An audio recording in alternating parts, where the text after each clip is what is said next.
I am so distracted by how cool this music is. We're just gonna leave it going in the background. Turn it down a little bit for that sweet, sweet balance.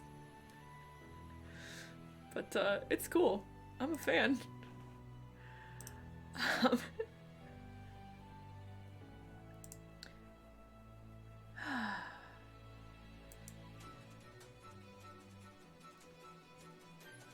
Okay, so I'm not gonna lie, I did like the skip credits thing on on Guardians of the Galaxy, and the movie finished at 1:58 p.m. And I went live at 2 p.m. That's what life is to me right now. It's been good. I'm really excited to... Thankfully I can multitask, so I was able to open everything I need before stream. But I... Oh, please don't tell me. Oh no, we're good. I was able to open everything we need, and I'm really excited to talk about world building today. Last week, if you weren't here, we talked about creating characters and the order in which characters are developed for different styles of writing. My style is that the world comes first. So geography, races, cultures, history, all that feeds into creating characters for me. And part of that is creating, especially since in my world, the King and Eight, which is my the pantheon of the continent of the, I guess, the main series, because there are other continents with their own pantheons that I've kind of just started expanding on. So I'll be doing a lot of that today. But I think I created characters prior to creating members of that pantheon, or at least some members. And they've gone through a lot of different iterations, as they do. You know, from the original, like, almost virtue naming. Like, this is shadow, this is judgment, this is light, this is life, you know? And that changed to be the domains that they covered instead of their names, you know? So, let's actually just jump into it. In a second, I have a couple of updates. One, we're still raising money for a NAACP Legal Defense Fund because it's awesome. And that's our February fundraiser. So, we're doing that this month.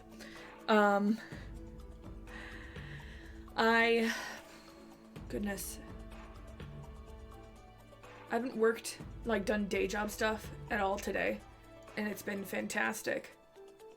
I've just kind of let myself relax, and it's incredible. Hi, lady friend.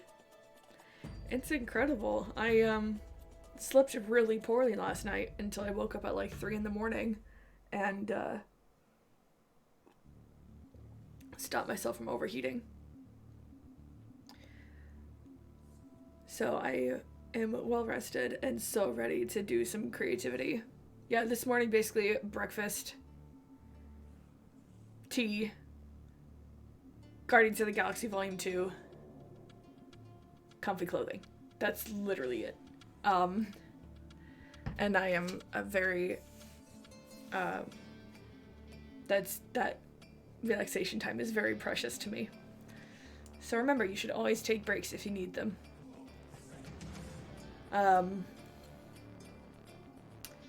Other things.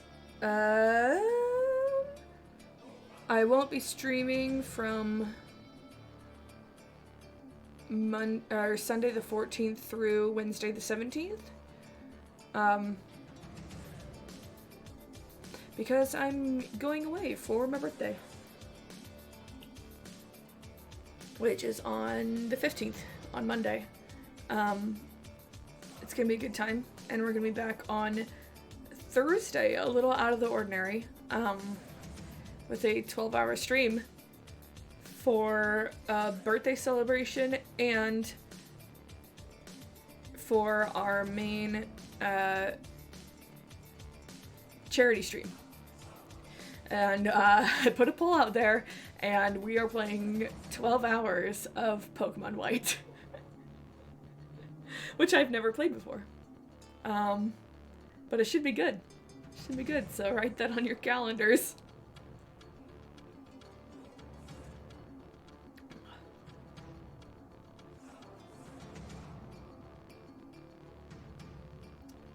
I just realized I didn't update the, this number to 35. It should be 35, but that's fine. We'll get there. So if you've gotten settled in and got a blanket or a sweater or a favorite plushie and gotten comfy, we will dive into with this epic music in the background. Or both. Or both. All of the above. It includes comfy doggos as well. It's valid. Cats that want to snuggle with you or just use your body heat for warmth. She's on her bed. Fair enough. Bless her. Ooh, this is lovely. Anyway, we're gonna go ahead and hop in here. As soon as I make things visible that should be visible, because right now it's just a blank screen.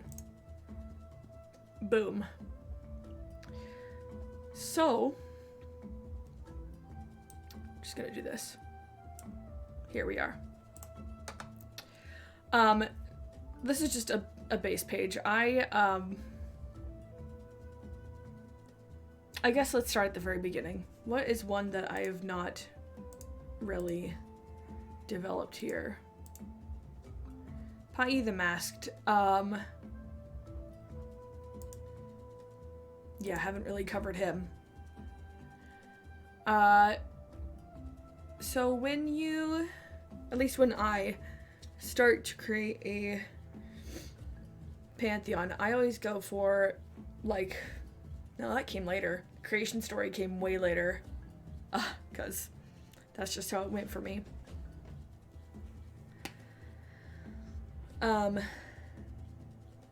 treated them like I was creating characters. But these were characters I was creating that had absolutely no limits. Sorry, my lips are quite dry. And no one needs that in their life.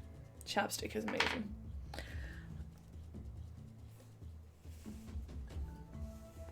Yeah, they are basically characters without the limits that an author would put on their usual characters. So, for example, let's just start with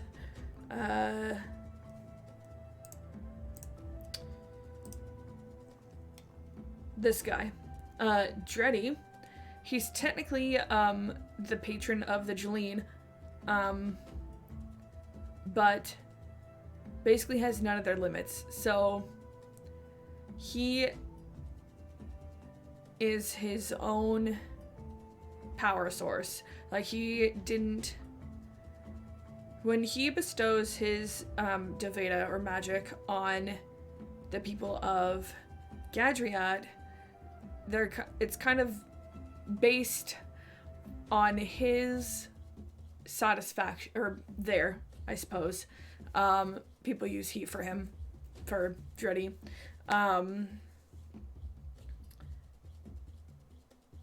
No, they don't. That's wrong. I remember writing scenes with them. Yeah, no.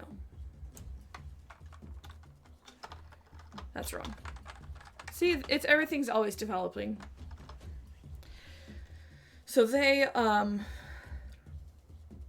basically bestow a gift upon their people, but they can use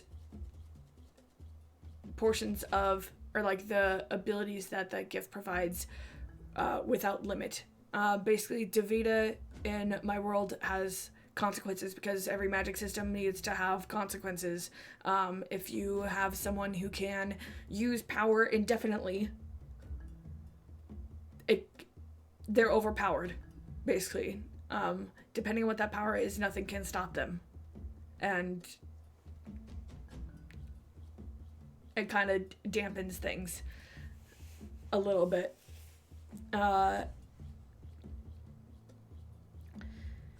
The deities are an exception to that rule.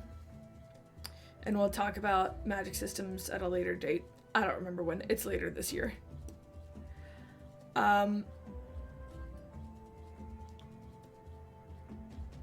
So create characters without limits.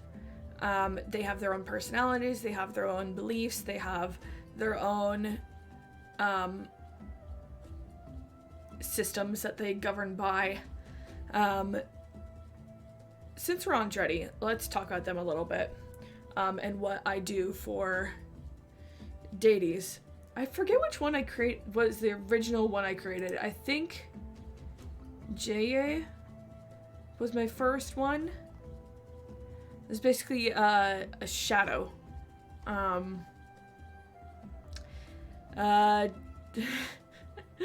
J.A. is the one I talked about last week that when Perendi, who is like the original creator, was like, yo, the Adigri are too much for me, and we could use some diversity here. So Perendi basically went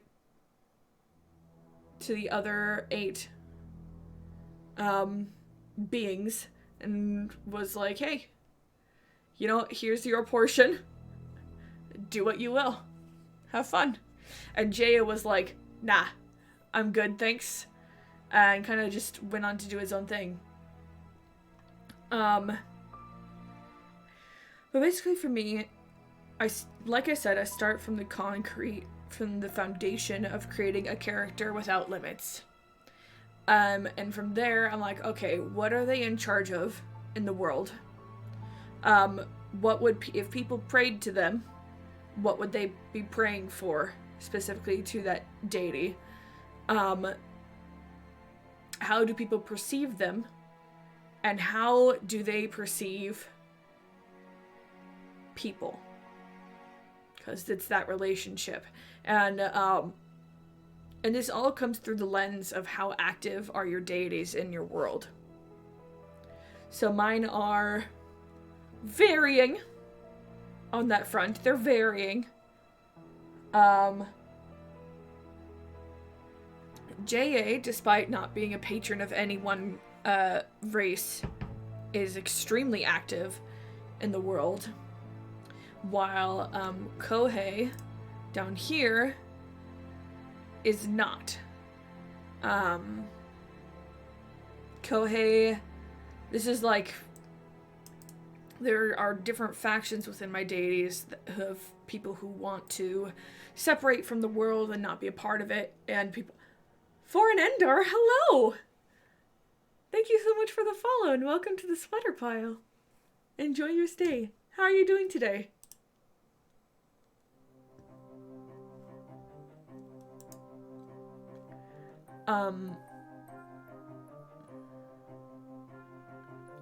I'm here. Welcome on in. Thank you for coming.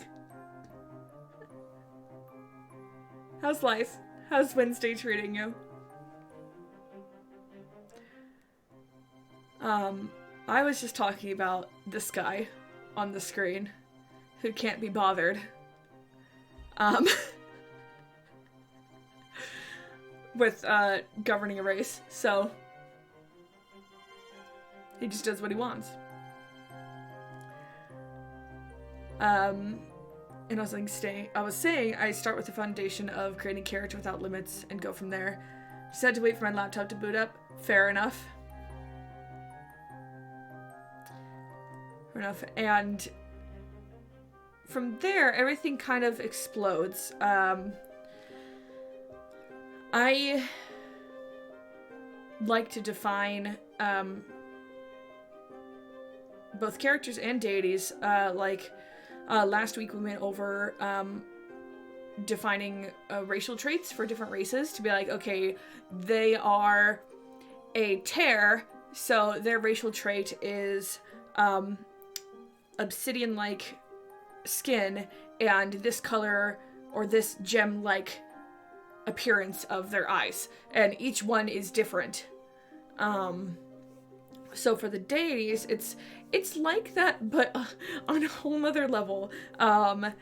So for JA, his defining trait is he has 4 shadows that are visages of a minor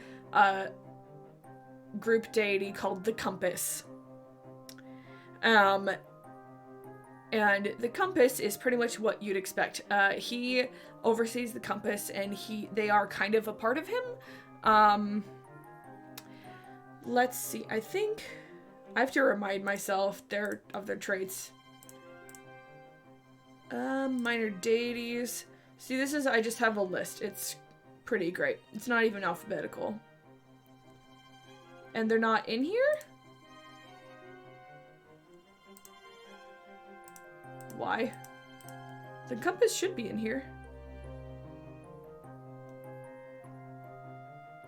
Ah! The Compass. Took me a while. But like they govern, it's a whole tree of governance about like domains and realms that they oversee. So the Compass is pretty self-explanatory. Directions, weather, maps, cartography, exploration, storms, and they also cover missing persons. Because I needed a deity to oversee that. And basically it just all erupted from there. And so I ended up creating these tables of who governed what in different mythologies, which has actually helped tremendously. I don't know if other writers have done this or if they have some sort of reference sheet like I do, because it's too much to keep all in my brain. But like these are just mythological figures under each deity that are related to each deity, including individual people. And the Nyeri are... Sorry, that's tiny, isn't it? That doesn't zoom in at all. That's better. The Nyeri, or we were talking about JA. So let's focus on these 3 columns right here. The Nyeri are people who have been bestowed the Doveda of that deity. And Foreign, if you have any questions at all, please feel free. This is a discussion. It's not like a masterclass. So please ask questions. And if anyone's watching the VOD, please ask questions in the comments. But yeah, so what I called the Compass is a lieutenant. It's kind of their second in command, but not really. It's not a militaristic pantheon, like some other pantheons we'll get to. And then their associated mythological figures. Do I remember who this is? Nope.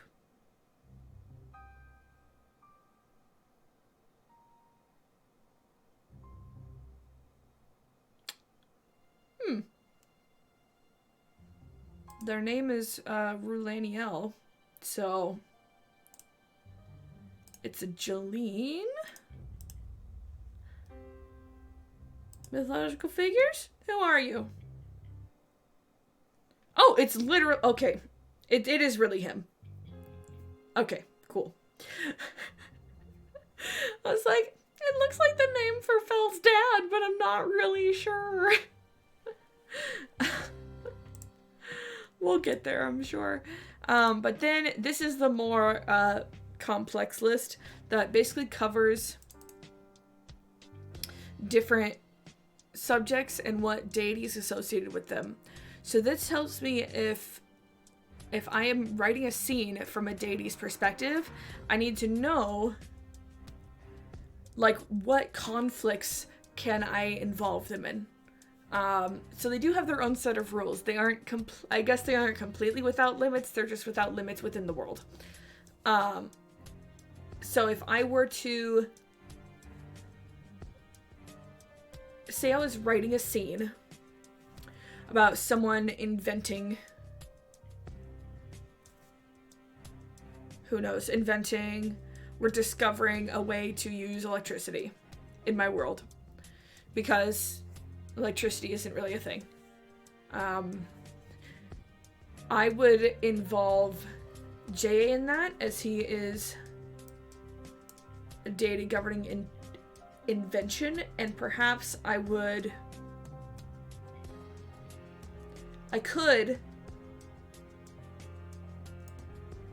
remember who this is. Well, it's fine. I could involve Mesosium, I believe. I could. As creativity, I could. But in the end, ooh. What just happened?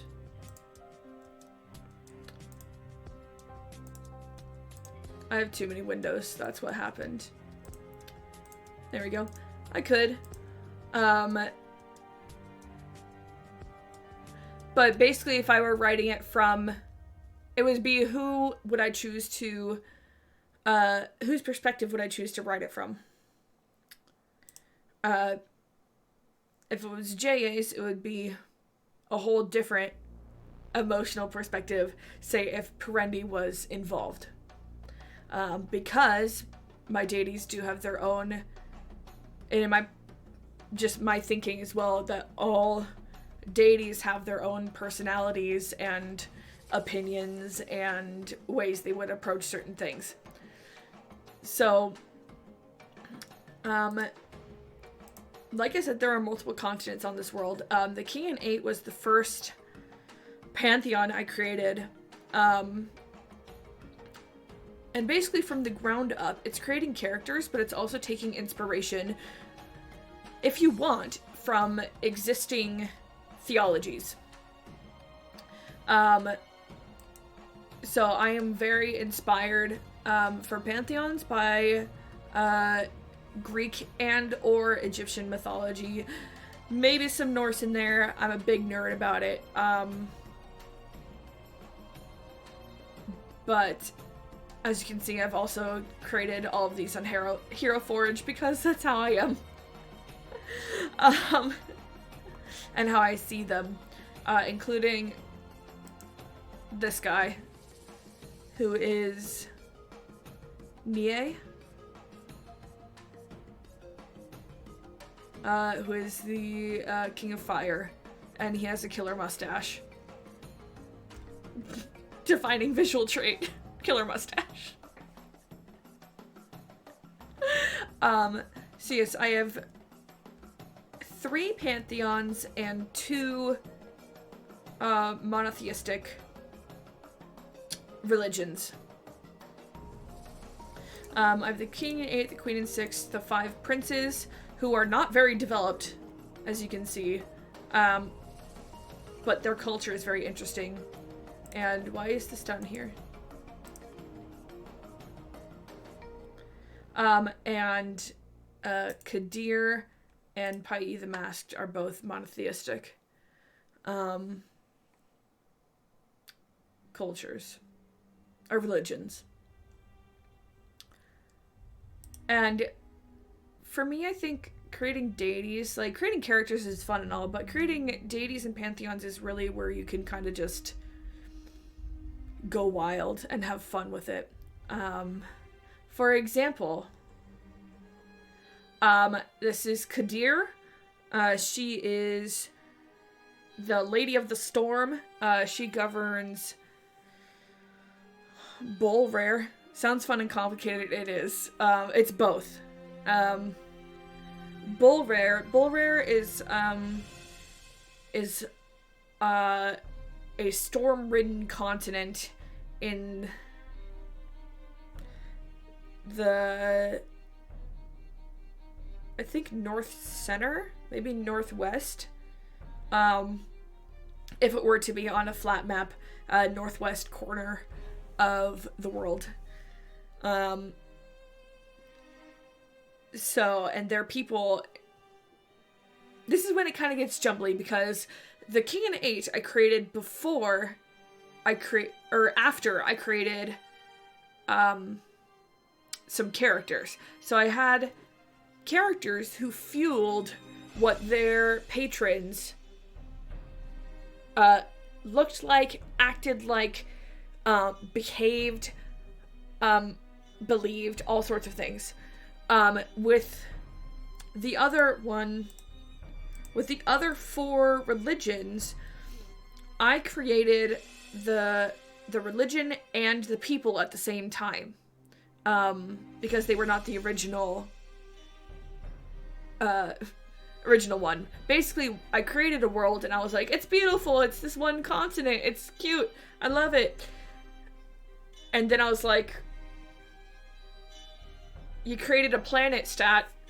There's more than one continent. This is not a city planet, okay? This is not Coruscant. There are other continents and other belief systems and other peoples that will eventually be part of the story. And so, like, I just went wild. Like, the Balerans are all about survival and constantly fighting the world in which they live, because it's constantly just storms. It's storms and volatile weather and unkind landscape, and so they as a people are super tight, but Kadir, who is their deity, is all about strength and survival and a little bit Darwin-y. But on the other hand, she has a penguin companion named Vin. She has a penguin companion who just hangs out with her. This little penguin named Vin. And, like, she has gills and lightning for eyes and storm clouds for hair and all this sorts of stuff. And so, like, but she is very grounded herself and, not grounded. I guess solid? But, like, yeah, she's the Lady of the Storm. They call her that for a reason, you know? And each deity I have to make a sort of belief system for their followers or for the people who they patron. And sometimes people in their patron race don't actually worship that deity. So you could have, especially the Zava, who are... their patron is Jada, who is my deity of life, I guess. She's wonderful. Who, when they choose, or sometimes if it's chosen for them, follow... They're basically the only... It's like the Zava and the Jedi Likuri, who kind of truly have freedom of religion in their societies. So the Zava, once they reach a certain age, can choose to dedicate themselves to one of the King 8, or not. They have something in their culture that they can be undedicated and independent.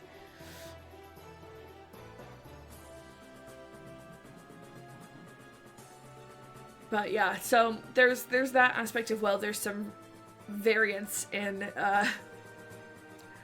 like, who is your patron? Really, if you are within the race created by Jada, but you choose to worship Kohei, you know? So, it's that kind of fun that you eventually, once you have systems in place, you can make cultures flexible based on how much freedom you want to give people in those cultures. As I was saying, I do, for each deity, create tenets for their a teenager rebelling against their parents. Maybe.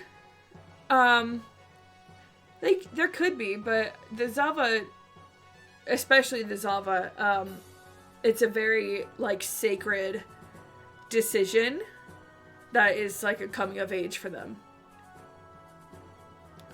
And sometimes, depending, sometimes the deity chooses them. And sometimes that's just how it happens, and there are some benefits and consequences of that as well. I do have a couple characters who are conduits. Oh, I don't want to worship you, I want to worship this other deity. I mean, that's the thing, is it's not... I think some of them might have gone into that decision with that attitude, but for the most part, Jada is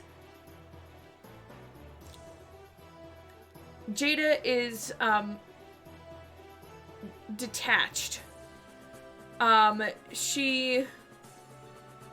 She watches over them, but lets them develop as their own people.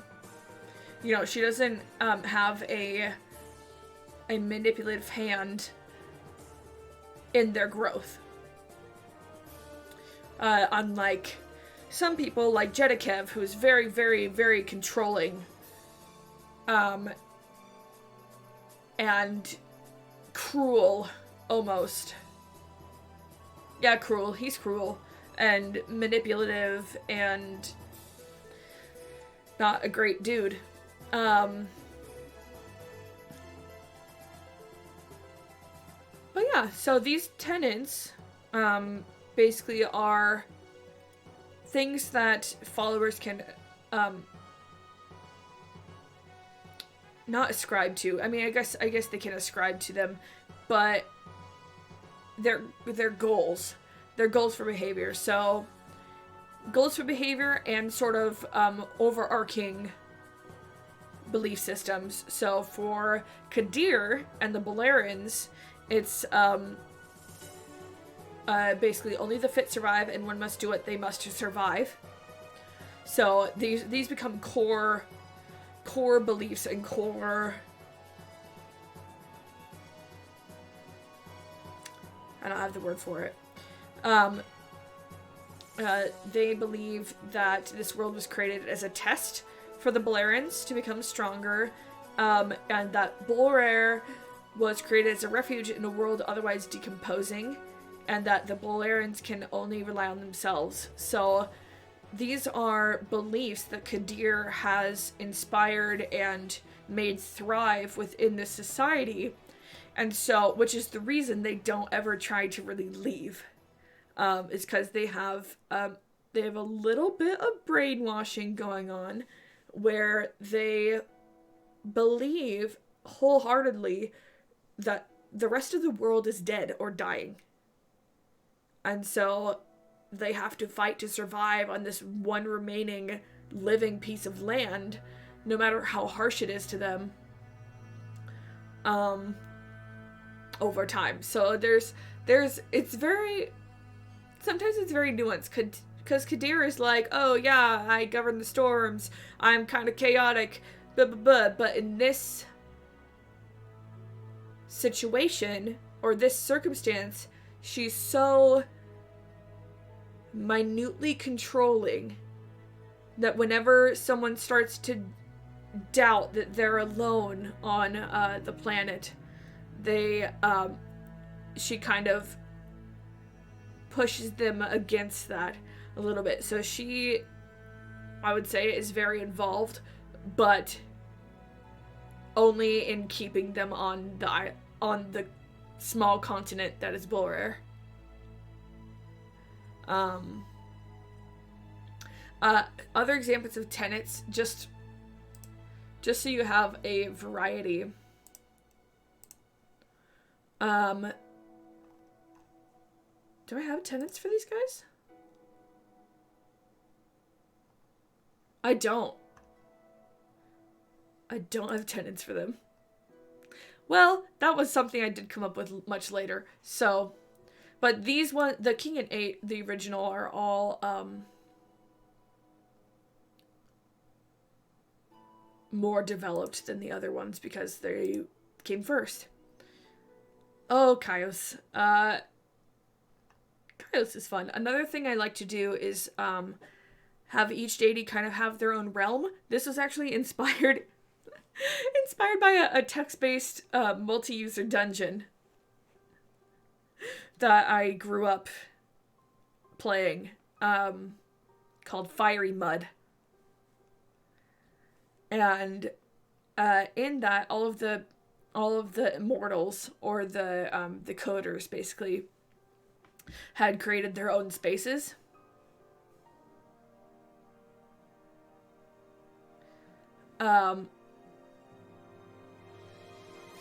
Their own spaces to lounge about in, bring unsuspecting players to,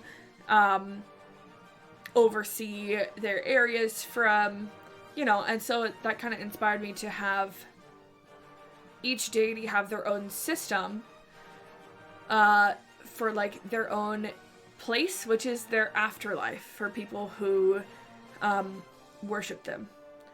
So for Kaios, who patrons over the Dreith, my chaotic lesbian deity, I love her. Basically, her system, or her end game, is a higher dimension or fifth plane of existence, and that after death, all of the Dreith or individuals that worship Kaios maintain their individuality and live eternal lives in this fifth plane of existence. Hang on. Let me just read this because I had forgotten this, apparently. The Dreith believe that after death, each person retains their individuality and continues to observe events in the world of their previous life from an entirely objective point of view. Oh, so, it's an educational afterlife, guys. Friends. They basically, watch their lives until learning all the lessons that they missed while they lived. And once they have learned and seen all they needed to, Kaios takes them to her plane, which, if you think, I'm watching all of the Marvel movies right now, so think, like, Thor Dark World, think, like, Convergence style worlds, like, piled on each other. And she lives in a realm that is located beneath the mortal realm, or the planet, to live out eternity in the certainty of completion of their old lives. So basically, anyone who worships Kaios, one, spends eternity, if they need it, watching their own lives and learning lessons that they missed, and then once they're done, they have that sense of not having unfinished business. They don't, like, a person who worshipped Kaios would never come back as a ghost. You know, their soul would not come back with unfinished business, because she kind of takes care of that before ushering them into a realm of weirdly relaxation. A realm devoid of the chaos that she's so intent on creating in the world, in the mortal realm. So yeah, I don't have tenets for the original King and 8 for some reason, but I do for the rest of them. Or at least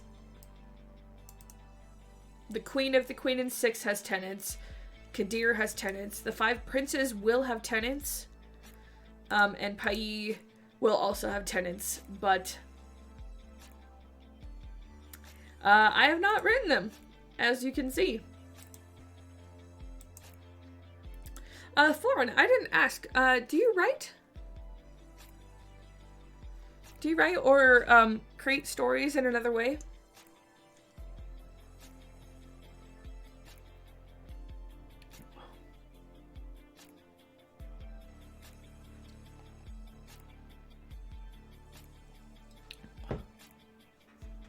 Why do I have another... Go away. I do not, I just have lots of ideas. I love an idea person. Ideas are amazing. Actually, since... Well, I just have no minor deities for these guys. And I love fanfiction. Love me some fan fiction as well. I think I said this last week, but like the end goal, if people write fan fiction about my book series, I'm living for it. I will read it. I will probably love it. I'll be inspired by it. However, I am not even close to this being actually done. Excuse me.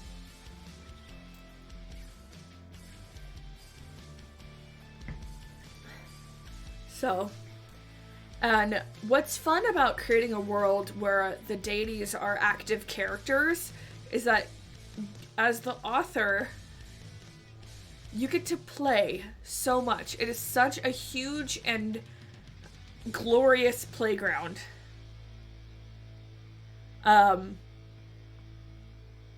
Where, I mean, hang on. I don't think I have a...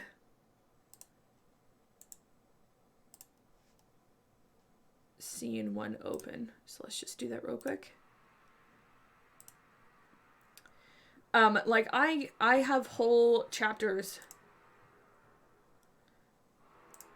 This is a little bit from Dreddy's point of view, and I love writing them because they are showing deities as vulnerable is risky, but also so fun. Dreddy is so vulnerable as a character because their people are in chaos. They, before the novel, there was a rebellion that was basically a very, very, very short civil war, within the Jeline that over people being able to practice Doveda in the streets and people being criminalized for expressing gifts they had been given by these deities publicly. And the queen really wants to turn away from relying on the King in 8 because she wants all the power. She is very power hungry and wants to be in total control of her people. And some of them are okay and complicit with that. And probably because they just want to survive, and other people rebelled and lost, and then Dreddy punished them for doing so, only to be betrayed by the queen again.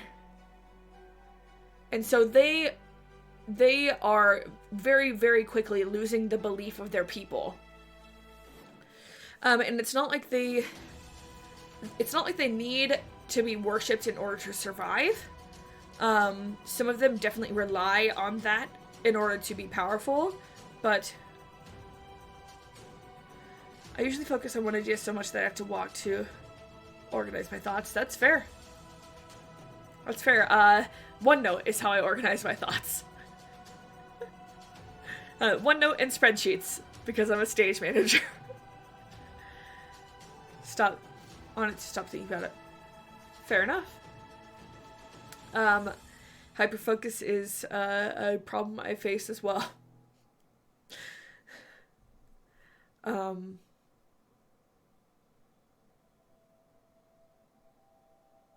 For what? Sorry, what are you asking about?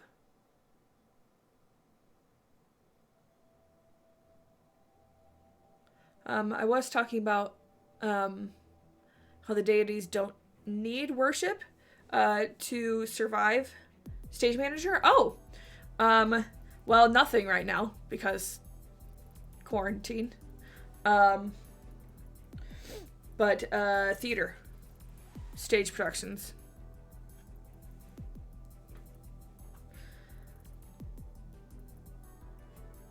And it's a good time. Helps with the organization. But I was saying some deities don't have to rely on that worship, but either way, being worshipped and talked to and acknowledged by the people, whether they patroned them or not, gives them a boost in power. It's almost like fuel for them. Like, I don't think they need to eat. They can eat, but I think faith is like fuel.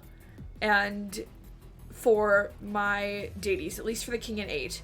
And so the ones that are losing their people's belief in them are diminished a little bit. They don't stop existing.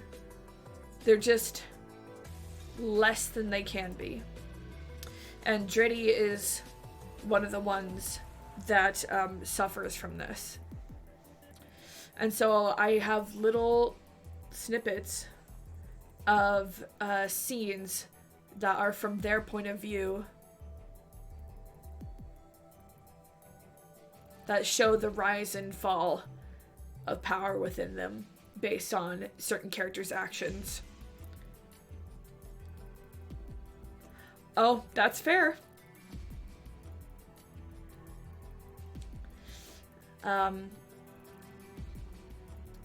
I think deities on other continents behave differently. Like, Kadir doesn't have a problem with that because she's all they've got. She's all they've got to have faith in and rely on. So she is actually probably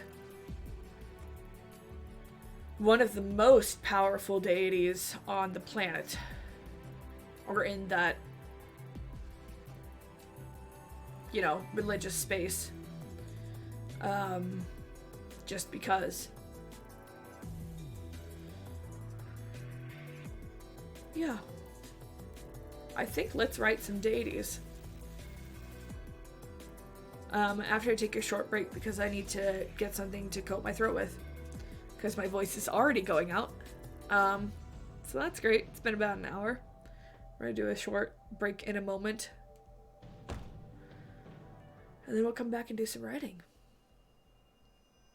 I'll see you in a few.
So, I was gone far longer than I expected to be.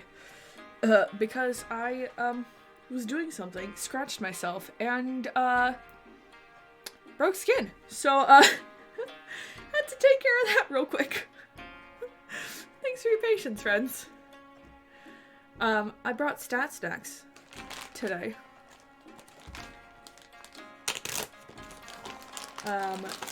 Which consist of extra sharp cheddar cheese and pepperoni, because that's where I'm at today. That is where I am at. And you know what? I'm living my best life. Speaking of which, if you haven't gotten something to eat recently, or taken your meds, like I 100% forgot to do, so I brought them with me too, you should do so. Just 'cause. It's good for you!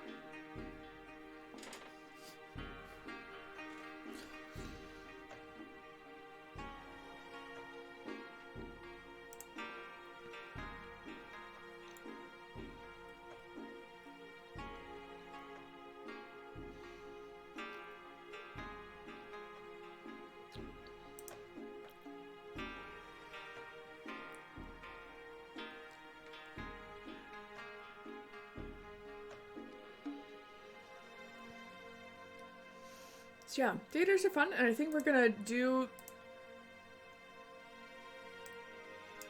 development of deities today. I'm kind of feeling that.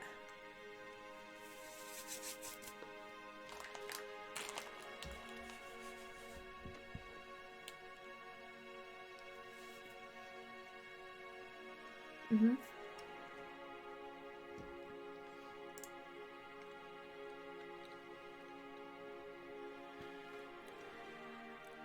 So I think today, 2 or 3 is barely anything in my head. Go for it, shout it out. Just keep in mind, if you have ideas, I might take it, I might not, because it's my book series.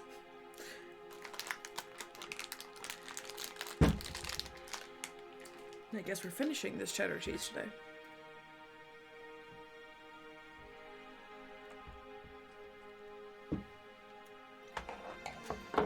I think today we're gonna develop the 5 princes, because I'm only partially done with them.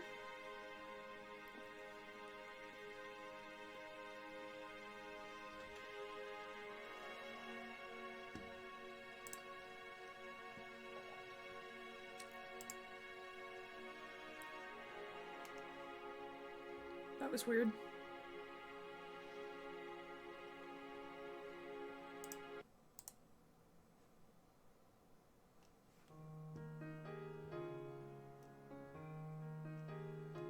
Weird, I got a welcome to the chat room message. For some reason.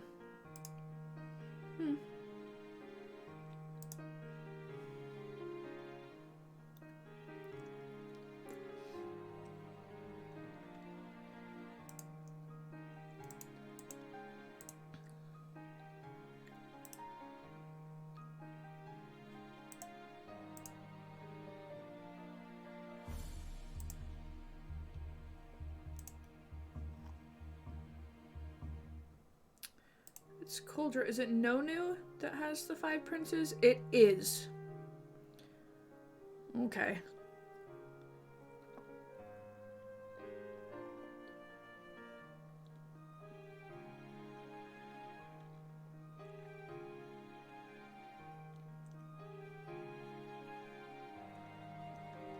Nonu is fantastic. Nonu has a matriarchal society with 5 male deities.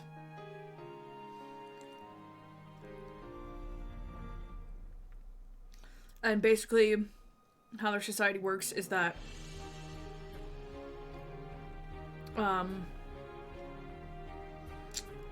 basically, take this as you will, everyone in the society is some percentage of demigod.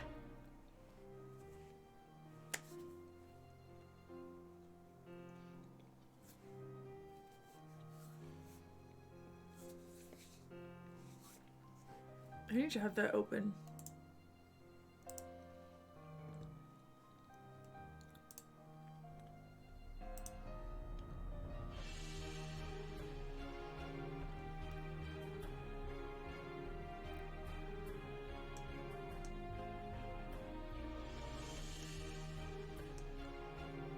And they have... Okay. They do have a divine magic. The Noonian. Yes.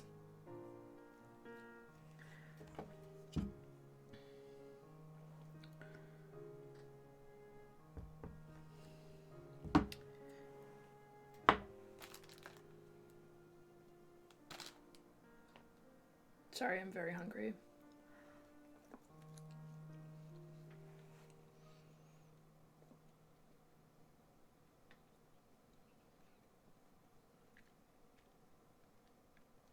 Go for it.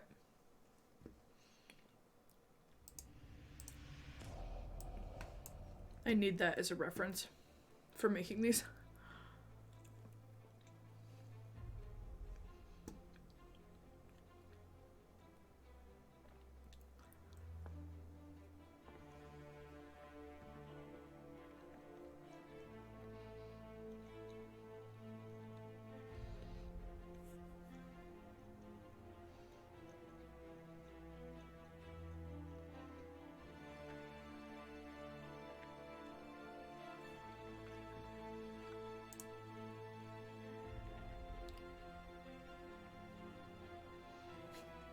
Food, family, and fights. Fair enough. Good combo.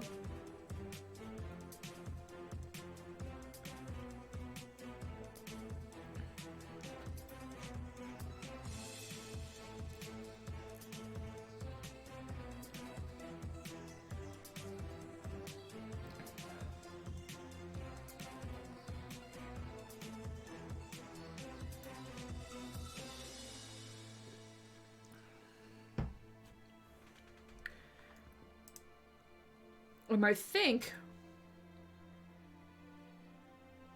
I based all of these 5 princes around these. There are 4 domains here. So, nature, civilization, technology,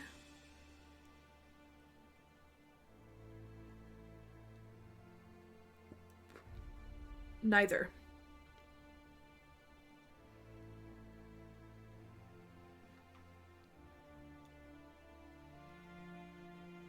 So I think this one is domains.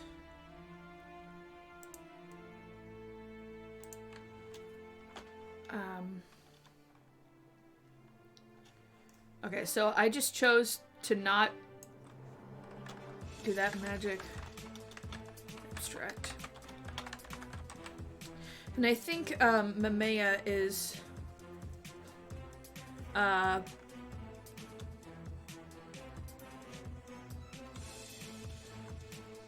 again, he's abstract concepts, but it's more human related. So thought, faith, love.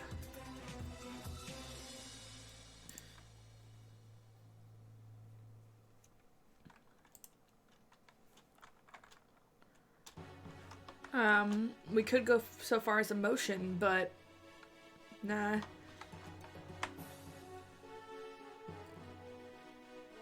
And this is different from the other pantheons. The Queen and 6 and the King and 8 are both individualistic pantheons. They their members are very independent. They're very independent and don't really work together. But the 5 princes are a team. They have to work together in order for things to remain balanced. And if any one of them rose above another, it would be complete chaos.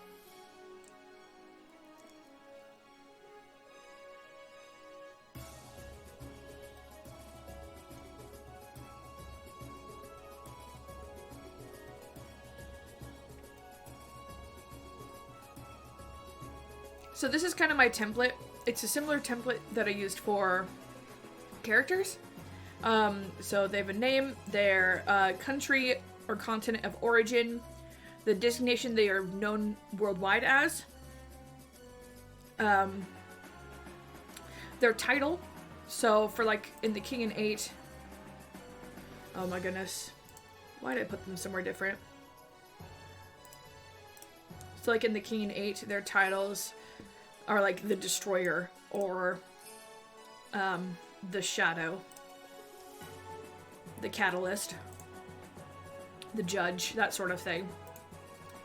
And in the 5 Princes, it's different designations of things. So like the Feeler, the Actor, the Thinker, the Being, and the Listener. So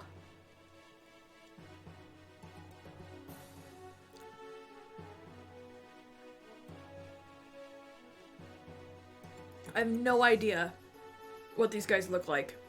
It's a problem.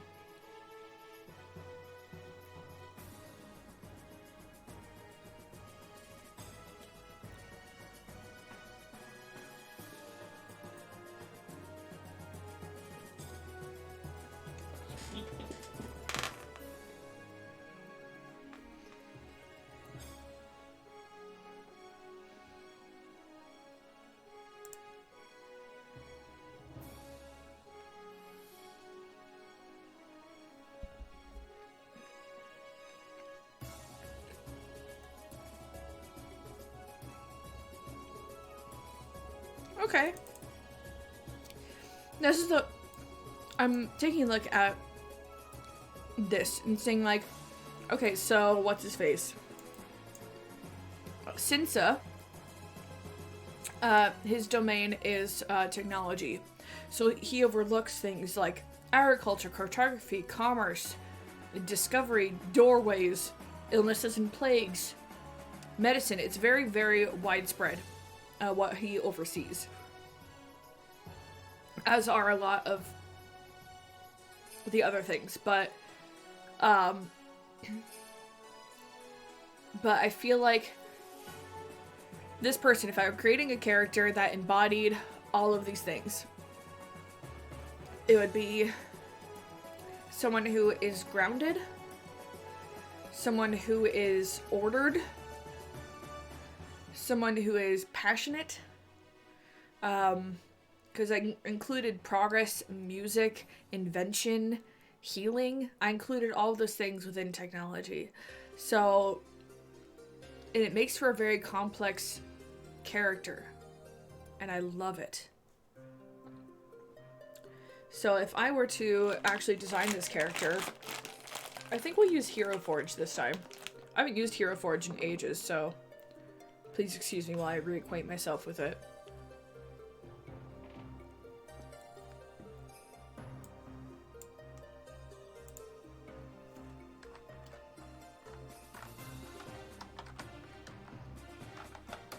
There it is.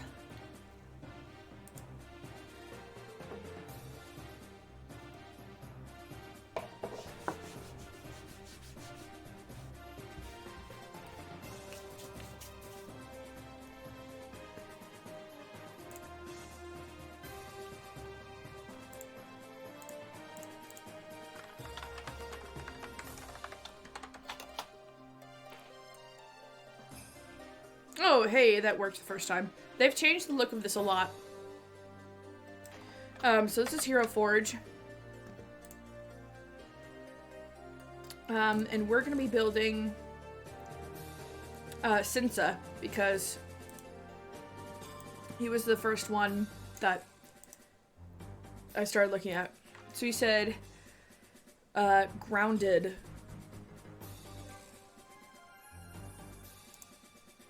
He's human, elf, half-elf, dwarf. Oh! He might be a dwarf. If I had to choose a race for him.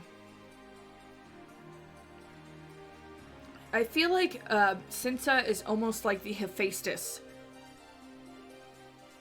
of the 5 Princes.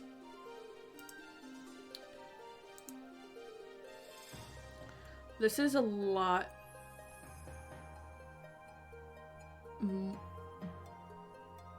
Okay, plug for Hero Forge real quick. This is such a great... Y'all can see my bookmarks. That's unnecessary.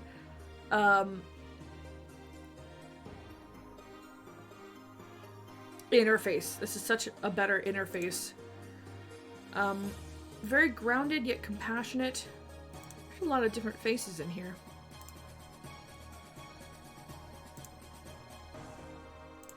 I kind of like...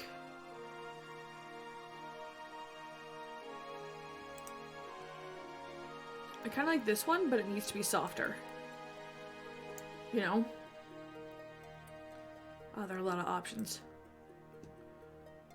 Ears don't really matter to me.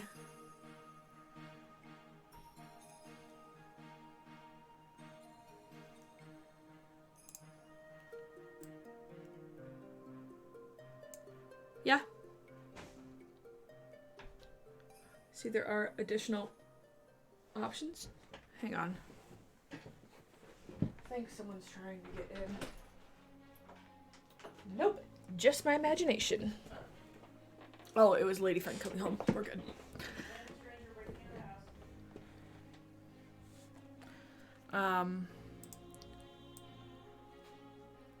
Wow, they have new options for everything. Still a fan of this. And a beard is absolutely required. Yeah, grounded. But for some reason that speaks to me of compassion, so I like that design for him.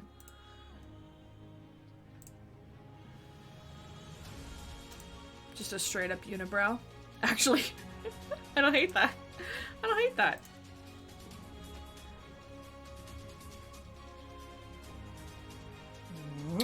Oh, goodness.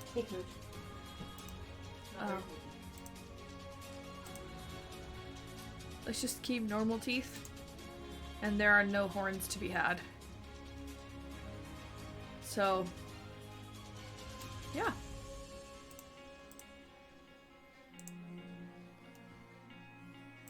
Lots of different options for the body here. Very interesting. I feel like he'd be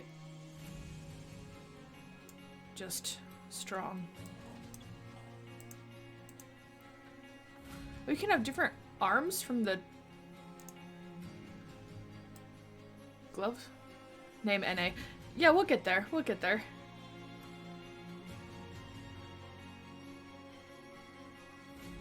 Get there. I'm not sure what's going on with the... Their gloves. Okay. I'm here for that. I am here for that. You can make mer people? And centaurs and naga. I'm impressed. I'm impressed.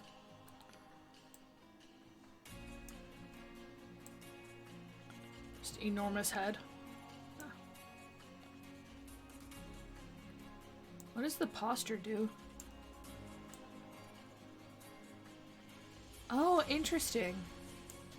Okay. Yeah, I think he's very, stand strong, you know?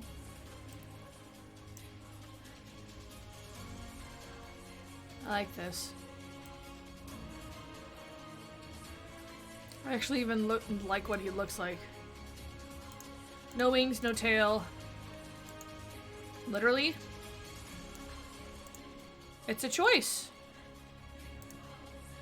You can do interesting. Interesting. Okay, that's good for me. This is where we really get interesting here. We are designing Sinsa, who is the thinker, and associated with technology. These are all outfits that we could use if we really wanted to. Just pre-made outfits. But I'm not really into that, so let's just put him in a toga and go from there. Like most things. The cat is being weird.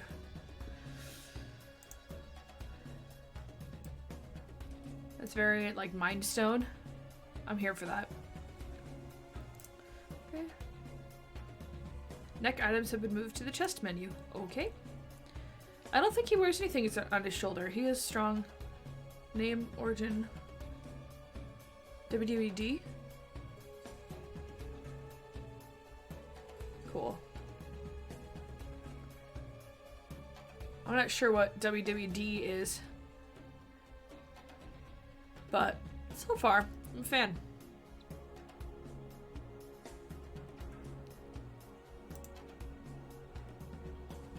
Let's see what we've got here. Absolutely not.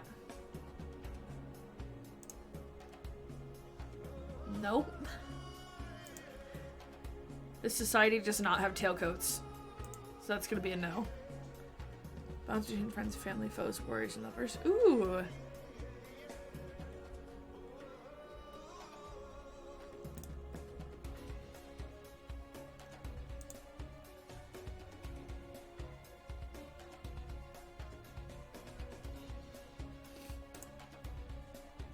Would he just wear a tank top? Maybe. I feel like this person wears sleeves. He said neck items were moved to the chest menu?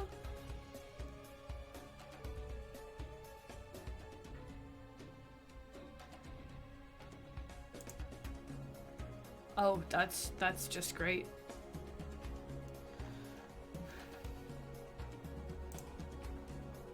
Nope.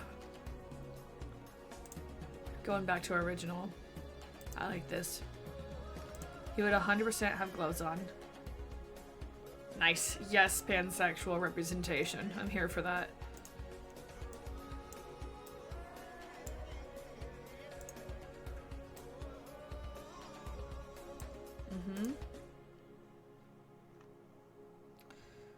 Sorry, he's gotta be wearing pants.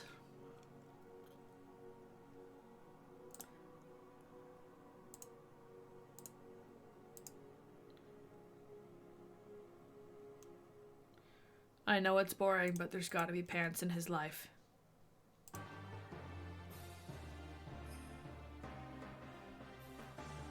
When you need to fight, cook and block on the go. I love it. Can you imagine how much damage you can do with a walk? That's incredible.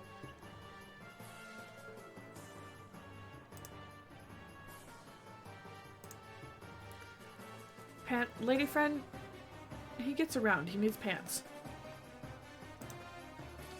We're actually gonna go with that. Feet. I really love these boots that he's already in. Except they're sandals. That's the only thing I hate, is that they're sandals. But he definitely wears boots. Of some sort.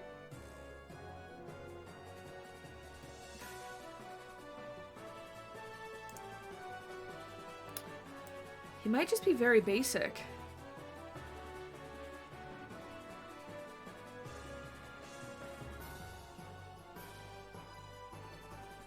And honestly,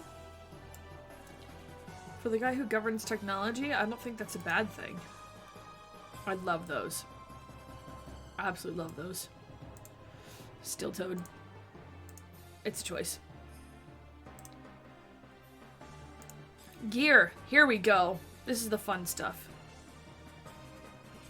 There are a lot more options here than I'm used to.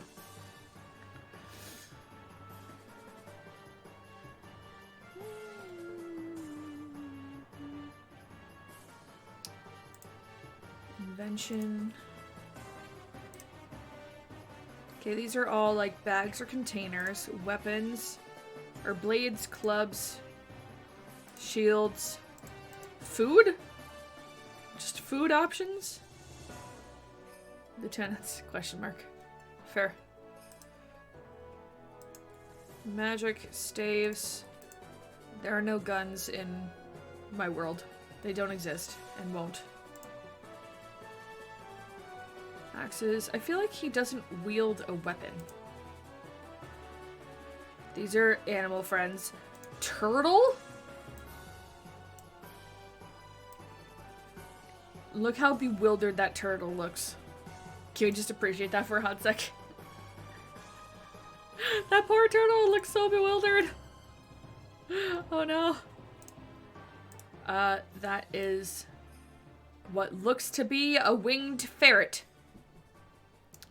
Not sure what that is from. Don't really care. That is literally a ghost.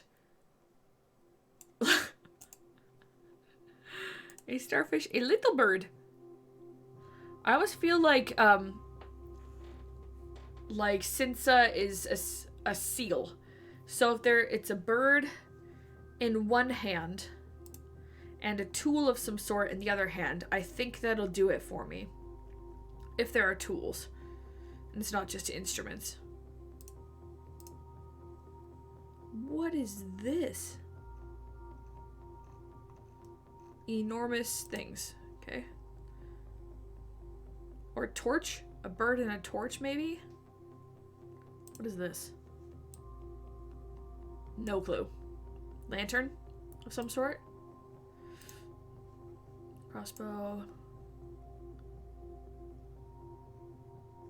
Just a chainsaw? Because that does it.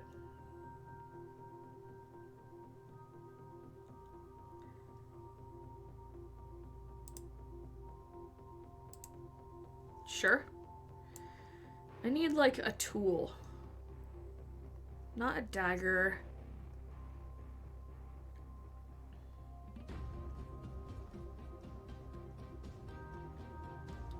What is this category? Just all? We'll scroll through this, see what happens. Oh! There it is. That might be it. Yeah, a wrench, not a crowbar. A crowbar is used for tearing things apart. I feel like he is about building things. That's an acetylene torch. Doesn't exist in my world. That's fine. He's a deity. Who cares? That's what I mean by without limits. He can freely invent things. If he wants to. Cool. So I think... Oh, Western. Okay, sci-fi, Western, modern, fantasy. Okay, I get it now. I wanted to have like a strong man physique with a bit of a cut, 8 feet, and ginger.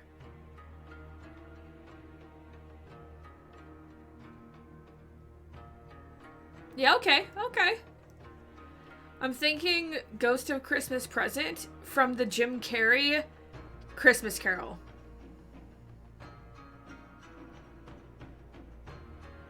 Just a little bit. I'm getting that vibe.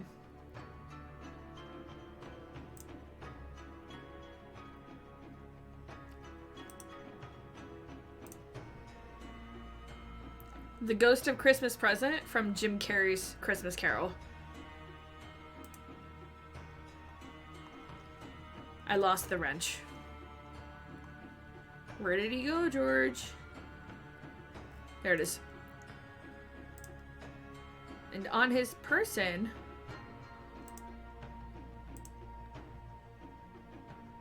100% bags. At least one scroll. And a pouch on the other side. That's just the vibe I got. Or like what immediately came to mind when you said that. I was like, done. Okay, on his back, I'm feeling... What is this? Not that. Not that. Just a giant bow. It's a choice.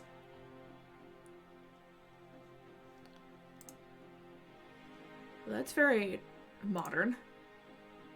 I don't think he'd wear a cape. I think he'd be a little Edna Mode with no capes.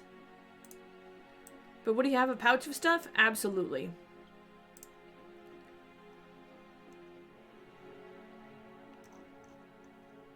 No capes! Precisely. Let's see. The Nonu are an island continent. But I feel like the Thinker acts without judging. I think he doesn't, I think he's neutral in all things. So I feel like that suits him. Nothing's going on with his mouth. You can have them wear rings? What? That is cool. Think of a utility belt with spices and some bombs with chili powder and acids. Ooh! Spicy. I'm here for that.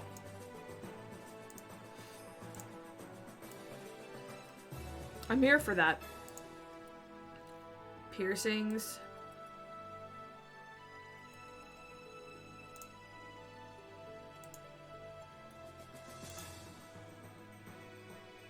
What is this? This is a cuff? Yeah, I like that. I like that a lot. Okay, base. Definitely stone. You totally use him if you want. I don't think I'd be able to write him, that's the thing. Because he's your brainchild.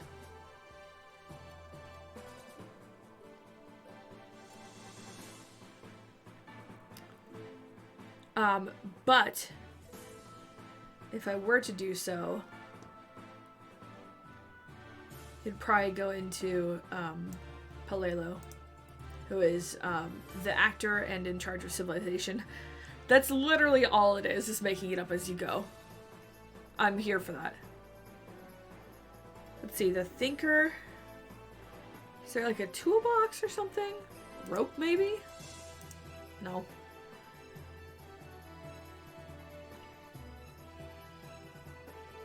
Ghosty. Definitely a scroll. Items B. A scroll and a gift box. No. And a chest. A scroll and a chest, I think are in his domains. Yeah, that's too modern. Nope, pile books.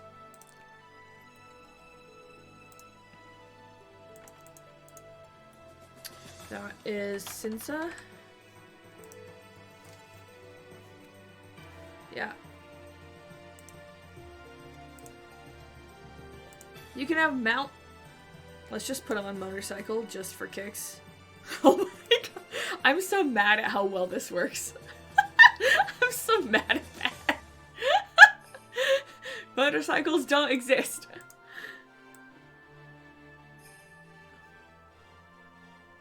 I don't hate that.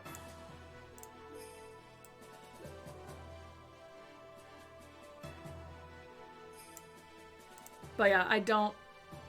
No. He's not mounted. Pose. You can pre-color them? Worldwide designation. Okay. Lady friend, I don't know. It's just minis, okay?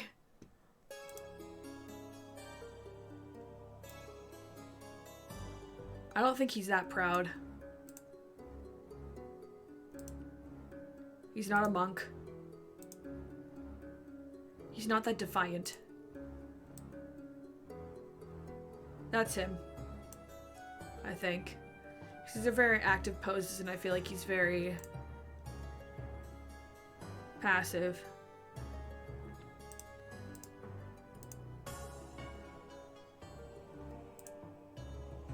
Not that passive. Yeah, that's the one. I think neutral face. Slight smile. I'm here for that. I don't think he's cocky at all. But I'll give him a little bit of a smirk because that shows some personality. He's blindfolded, so let's not worry about it. Wow, you can really...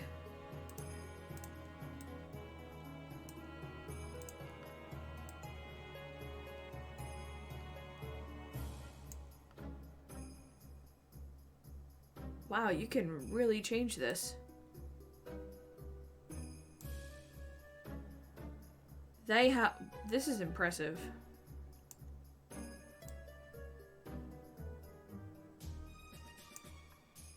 Okay, I need that hand, please.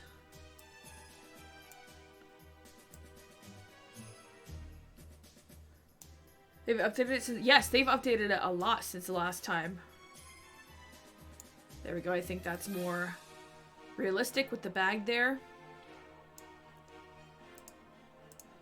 Okay, you can position the bags differently. This is great. Forward. Side. Whoop, nope, nope. Item 2.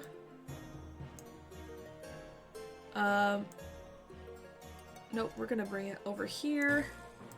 Forward. Twist it. Thank you. This is amazing. I love this. Yep. I'm here for it. You can What?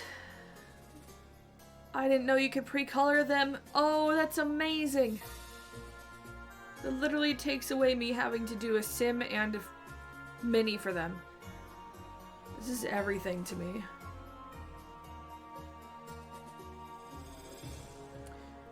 I think Sinsa?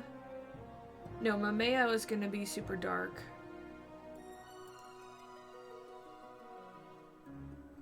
Can you... Ginge. There's your ginger.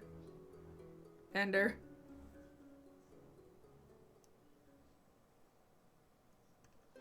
That's so interesting that you... Oh, Malanta. These are incredible.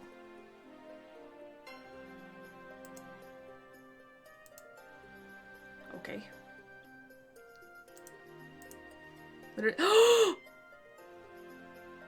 What? What? Oh, this is everything to me. This is everything. Oh my gosh. I'm here for this. Yep. Yep, we're doing this. Live on camera.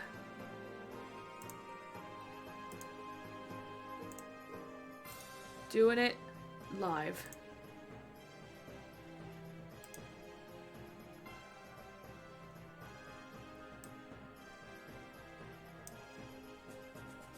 Cools and brights. I want like dark brown. There it is. Dark brown, and he would wear bronze accents, I think. Yep. Yep.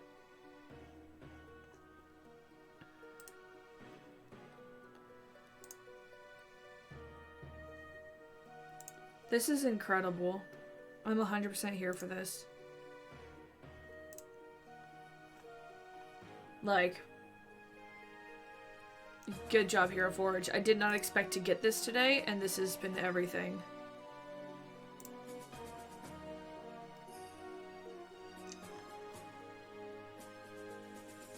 So clothing. Yes. Oh. I just smashed a bunch of words together and made his name. That's one method.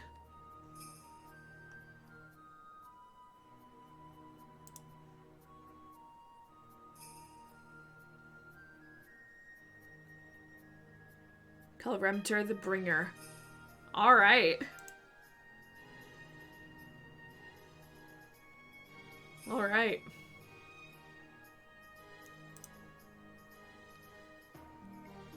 Let's see.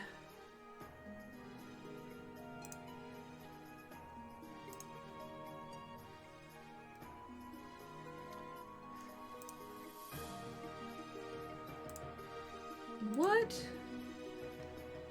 does he look like? This is literally me figuring out what this guy looks like right now. He's wearing gloves. I 100% forget which color I used for... You can mix... Get out of here with these paints. I'm living.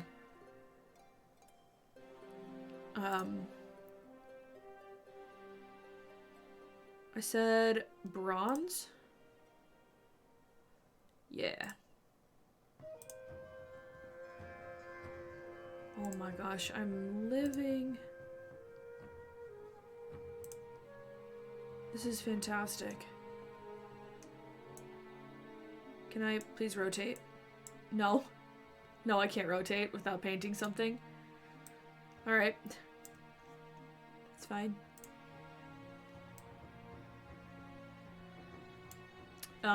Pants? Not that color. Oh my gosh, this is the actual best.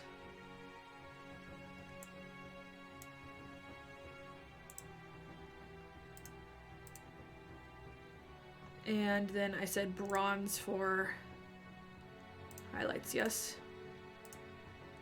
So that is what we are doing. You can even paint the base! God, this is everything.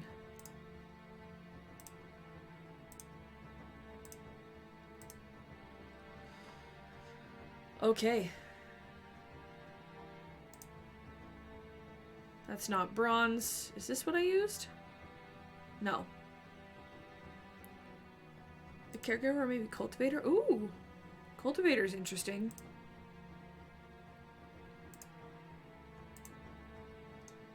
I love that. The only thing gray is this wrench.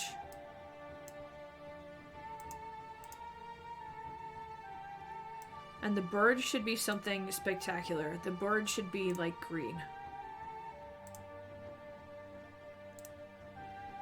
Or turquoise. Cultivator's lovely.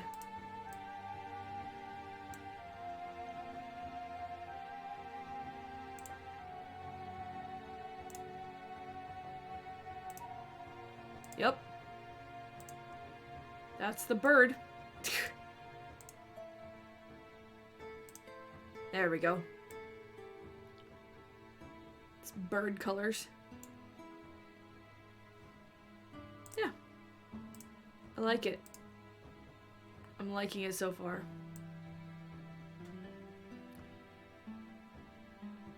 What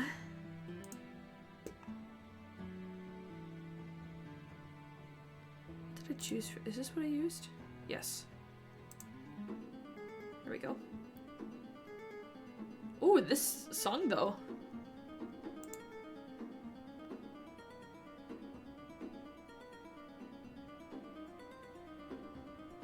This is intense. As if you're painting dice, but it's like glossy black, which we like. Blackstone. Sorry, you can paint their fingernails? Get the heck out of here. That's too much detail for me, I think. I'm just a simple person, okay? I just want to paint some books and call it good. Get out of here with the textures. So basically this is what I do, is I yell at computers and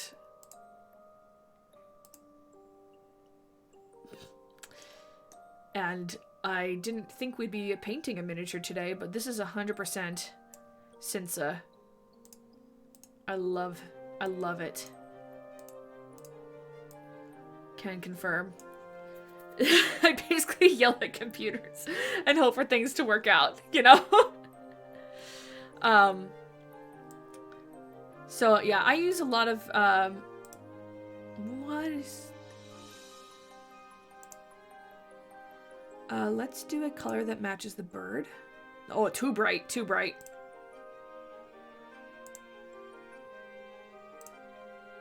like an emerald.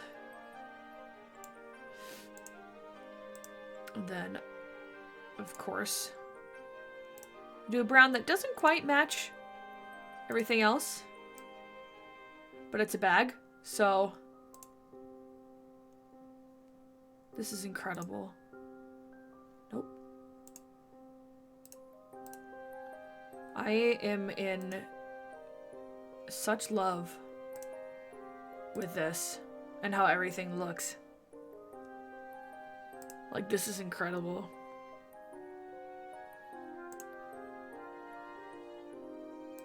Nope.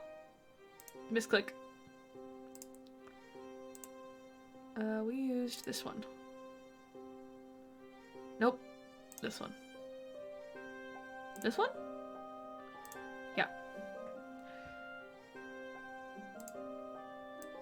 And I love that he is a little bit gray. I'm a fan of that. Just because... Literally? Magic colors? We're doing this right now? That's incredible. Ugh. I'm here for it. Like... Yes. Yes, this. Everything. Everything that has to do with this. I think, the Thinker's color is going to be that turquoise. Like, the color that is associated with him is going to be this.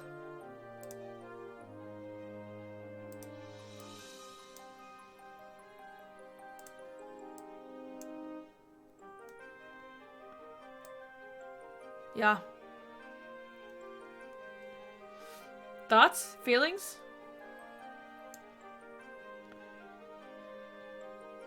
This guy's a deity.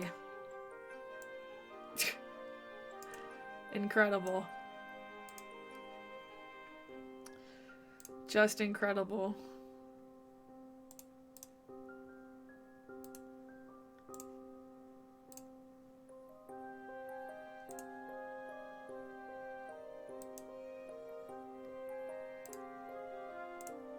I'm here for it. Like 100%.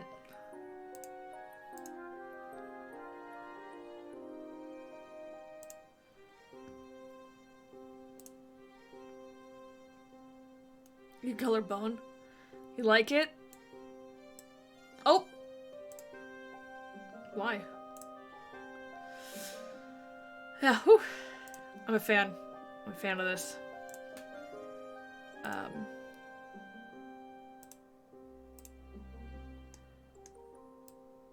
Where'd that scroll go? Scroll, and we're gonna do a dark leather casing. Thusly. Not that one. That one. Nope. Is there an undo? No. So we just have to kind of roll with it. Okay. Yeah, this is the Thinker. Love they added that. Yeah, this is incredible. You can mess with lighting and stuff if you want.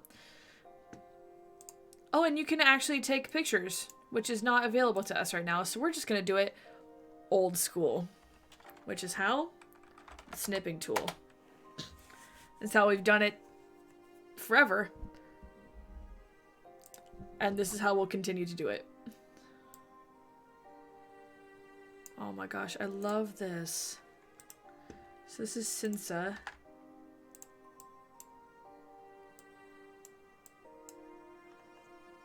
Now I feel like going back and coloring all of my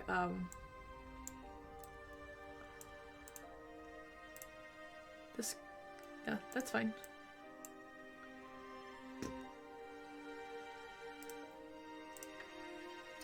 So Kalemter, the bringer, known as the cultivator by man, he's never seen without a smile on his face, and his trusty walk at his back. Deity of food, family, and fight, for he cultivates the bonds between many. Many, by many. Friends and family, lovers and foes, warriors and homebodies. His hair shines brighter than the fire which he controls, and as freely as the water which he guides. What do you think? I like it. That's a cool deity. I feel like he would have a wonderful personality. I love it. And I love that your method of creating him was kind of just like sparks of inspiration that came to you, you know? My methods are very methodical because that's just how I work. So now that we kind of have an idea of Sinsa, let's bring this back into the forefront here. Zoom in a little bit. He's the thinker. I actually really like Kelremptor. He's wonderful. Can I save this like I've saved other ones?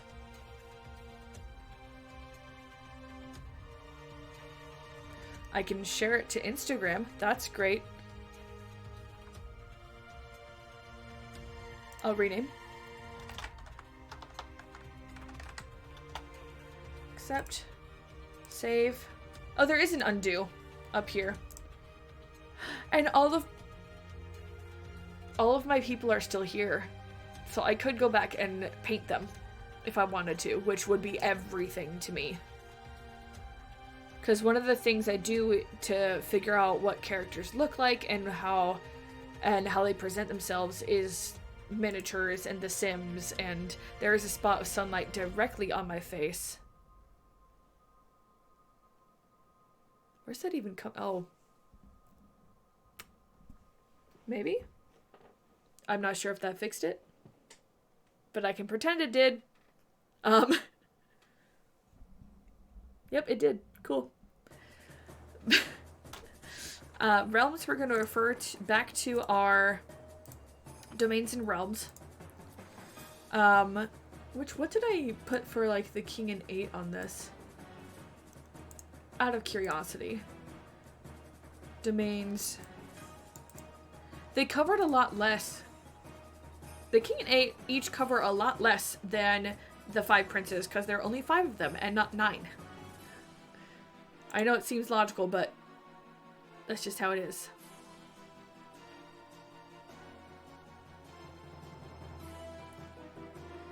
If I were to have an equivalent to Kelremptor Ender, let's see, it would probably be. Do I have someone that covers food?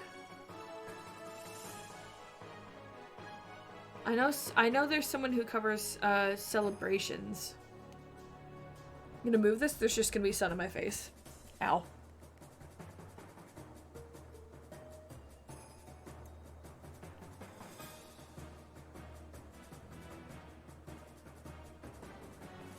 Oh my gosh, I don't have someone who covers like feasts and stuff. Feasts and celebrations. I think because they're so individual, they all have their own that is really bothering me. This is why we need to get curtains up here, lady friend. Or I need to get curtains up. It might be Toryafi, but she's too cruel for that. Might be Elias, who I don't remember who that is. But I know Kohei is in charge of agriculture, but he wouldn't be in charge of celebrations. Because that's just how he is. Tomorrow maybe, yeah. Yeah, the sun is somewhere. But anyway, realms. I'm gonna do various, but focused on, let's see, hang on. Out of too many windows open, out of this list here, technology we're looking at, I think he's focused on discovery Invention. Progress.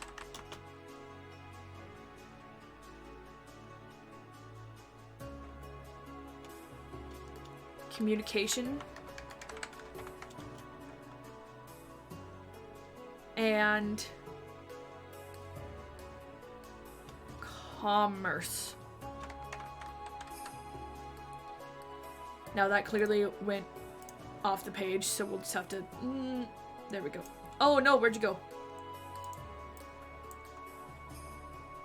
So like, he also governs all of those other things under the technology umbrella, but I think that those are more what he is passionate about.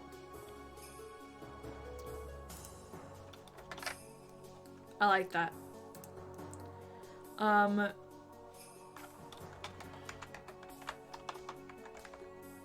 Nonuian? Yeah. I believe that's what he called them. All of these people are Nonuian. They're not. There is a single race on Nonu. So everyone is Nonuian.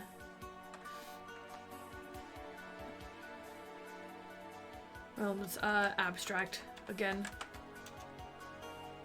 If you want to reference in a new deity, I won't mind. I might put him in as a minor deity. He'd probably, actually, he would probably...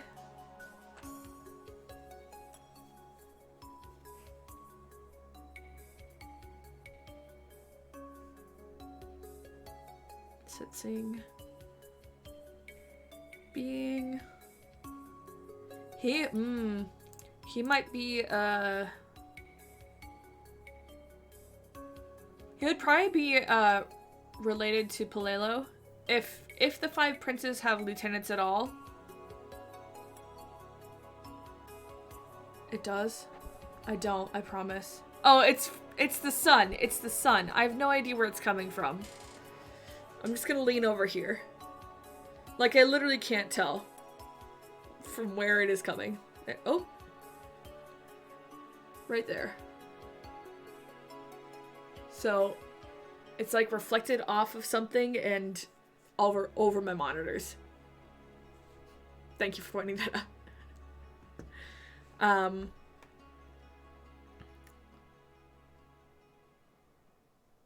So yeah, if the 5 princes have lieutenants at all, which I don't think they do, I think they work together as a team so much that they don't actually have lieutenants.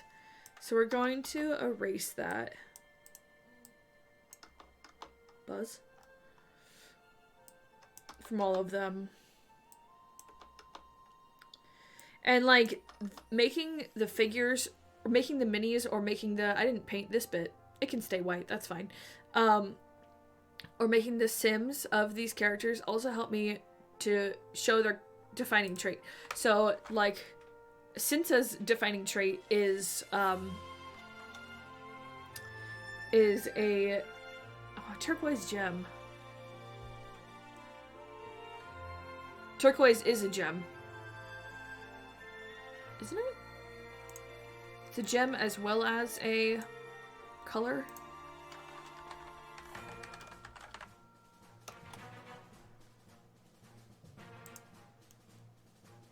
Or like tourmaline. It is. Okay. So a defining trait of his would be a faceted turquoise gem implanted in his forehead. And small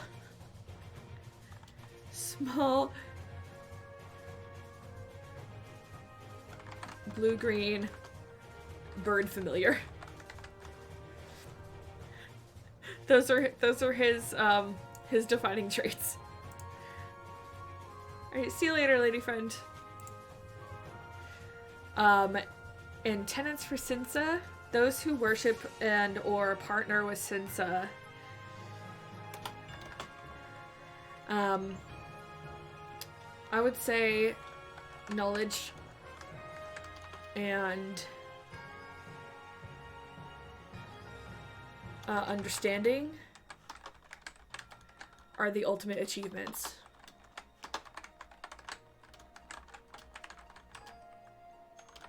In life.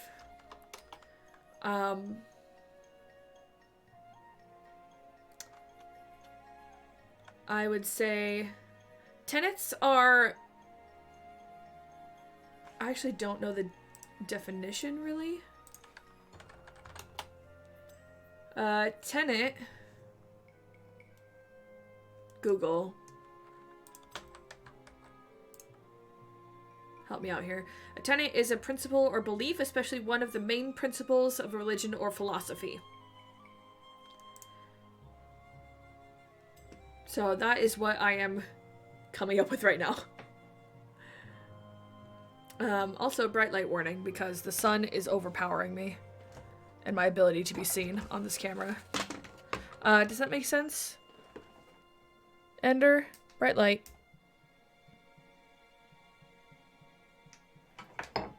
I exist, along with the sun, which is now reflecting off of this glass that I just put in its way.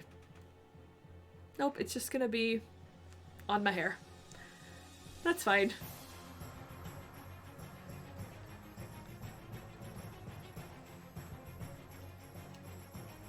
Oh, it's because it's setting, so it's now shining under my monitors.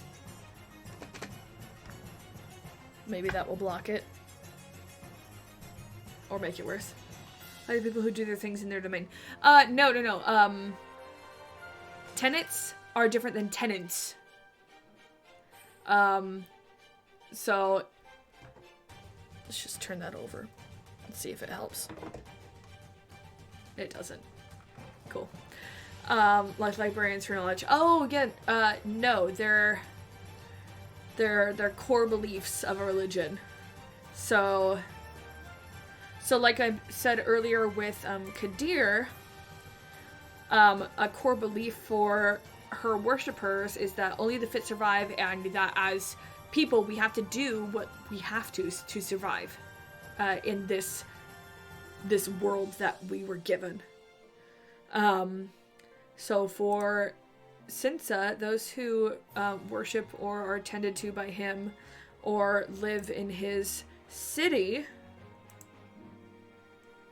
which I believe is called Sin, here at the base of the mountain range.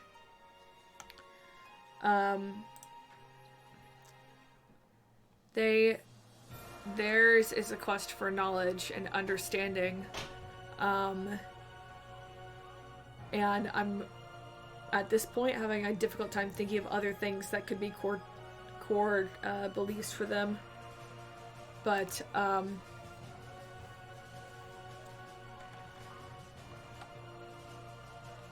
this is the author thinking. It's what it looks like.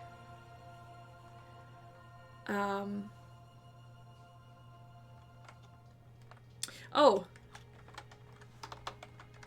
Failure is the path to progress. I like that.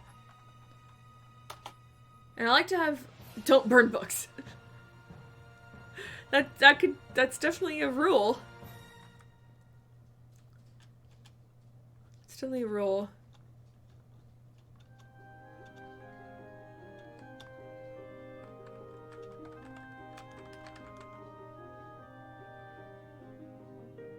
I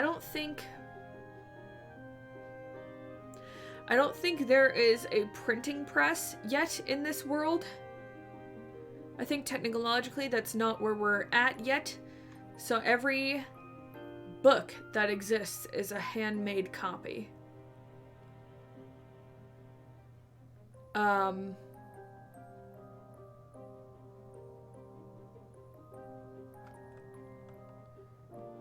Stories.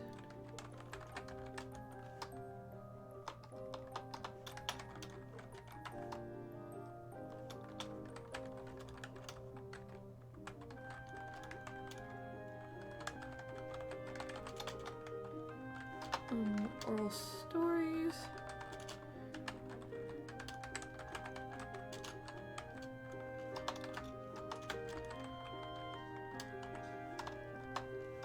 think that's, yeah. History is sacred. Failure is one step toward on the path of progress. And knowledge and understanding are the ultimate achievements in life. I like those three as core, because it's like perseverance, compassion, truth. Truth and honesty are all parts of that. So that, yeah, I think that'll do. But yes, I understood what you mean by don't burn books. I appreciate it. I'm just trying to think of like philosophical ways to express that. You know, like how would that as a rule be expressed in beliefs that worshippers hold? So like in that is just history is sacred in all recollections and shan't be altered. Philosophicalize yeet.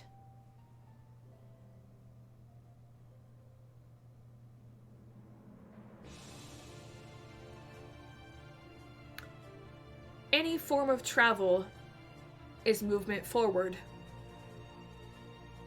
and should be seen as progress.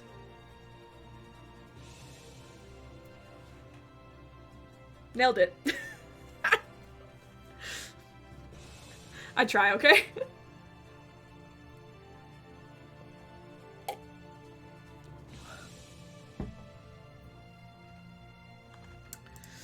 So yeah, that was Sinsa. I think we could create one more of them. I am interested in Mamea as a sort of really abstract deity, so I think we might do Mamea next. And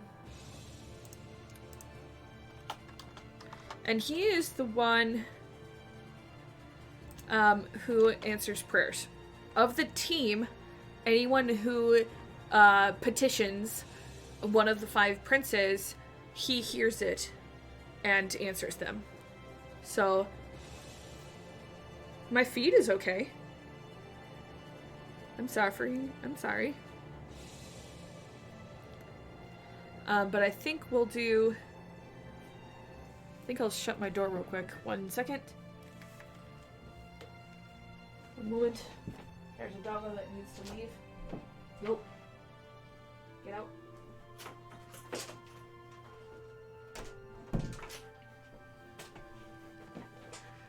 So I think we'll do any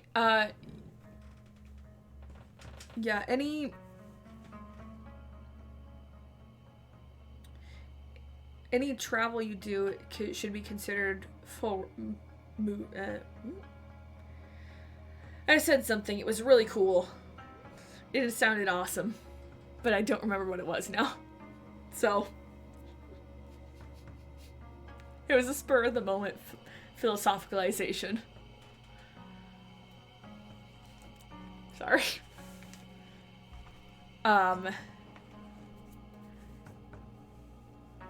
It's lost forever. Oh, the VOD will exist. The VOD will exist.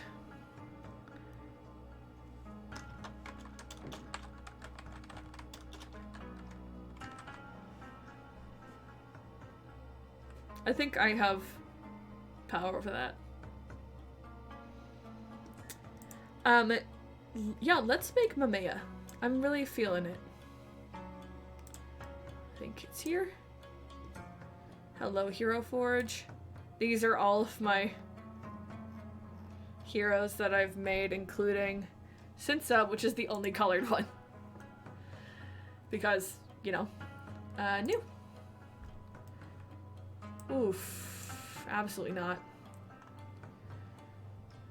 Mamea. I think... Okay. They have anthros in here. They have rat folk in here. They have minotaurs. That's incredible. Turtle people. Lizard people. Raven folk, because why not? Oh my gosh, would it make sense? Would it make sense for him to be bird folk? Is what I'm asking. I don't think so. It's not where I'm at right now. Force guard, elephant folk, because you can't call them what they're called in D&D. Goblin, literally zombies, skeletons, hobgoblins, robots, rabbit folk, half giant, aquatic humanoid. Oh, with the, yes, I see that. Merfolk, that's impressive. I'm impressed with all of these different options.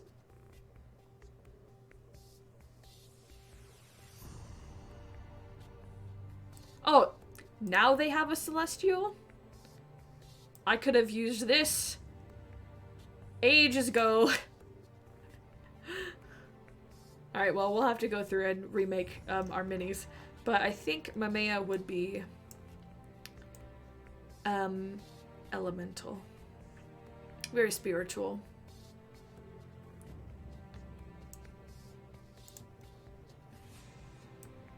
Yeah.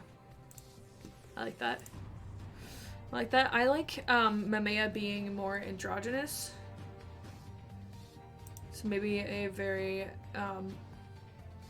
soft face. Very neutral, very soft face. I like that.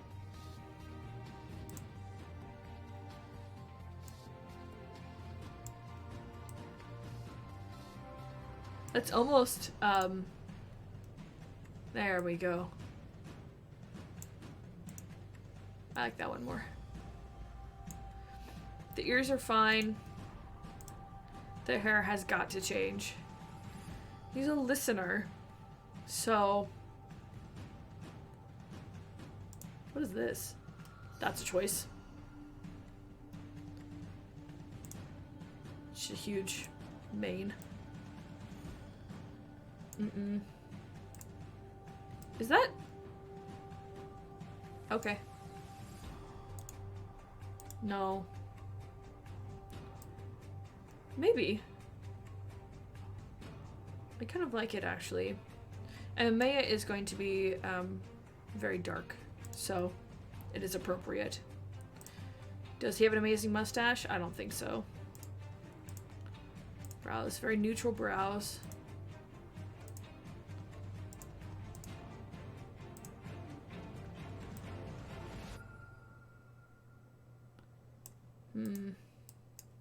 See, now the ears are bothering me. Just normal ears, please. Yeah, that'll do. Leave the eyes, leave the teeth, no horns. Except you could apparently have a halo, which is an option. Really? There's so many options now. What? This is awesome.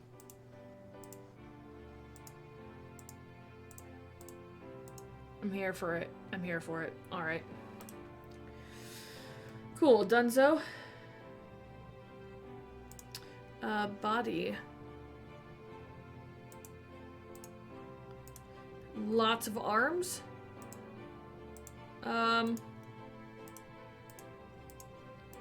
Maybe not. What did that do? Oh, it made one arm. Oh, it's a zombie torso.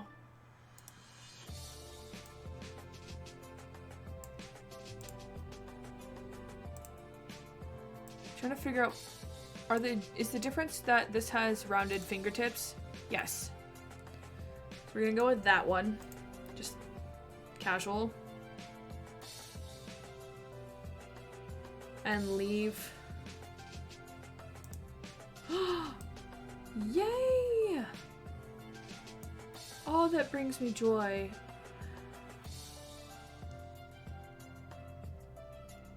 Oh, I like that. Tenet, the world's not black. And white or gray. The world is full of many colors, different shades, tints, and hues. Okay. That's valid. So it's very all-encompassing.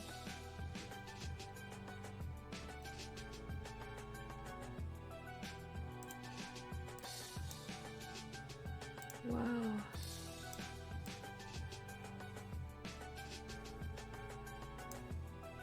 Honestly, I love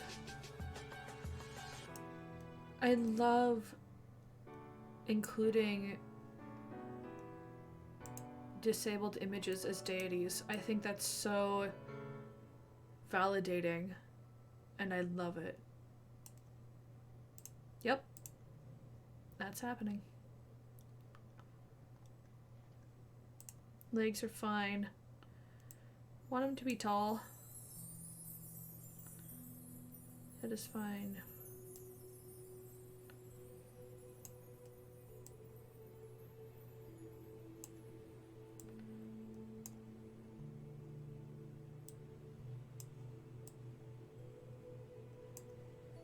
Upper scale? Oh, that's what it does. Okay. No. Muscularity, totally normal. Waist.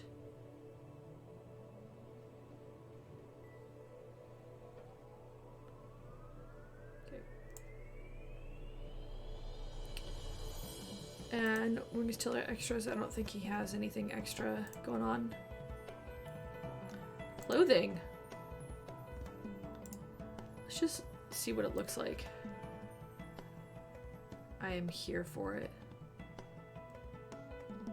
I actually really like that. He's the listener. I feel like he would be dressed in very simple clothing. Much like, he's a lot like the thinker. Or a chef.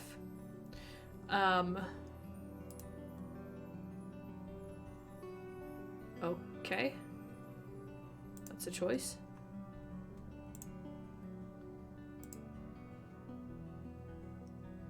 But he wouldn't be... Yeah, get rid of it. Didn't need that on my stream. Put clothes on. Thank you. Can we use? That'd be awesome. Later, gotta go eat. Cool, thank you for stopping by and chatting with me. I'll definitely think about where Cal Remter would fit in. If he does. And I'll let you know. I don't like that. Okay. Let's just do this ourselves, shall we?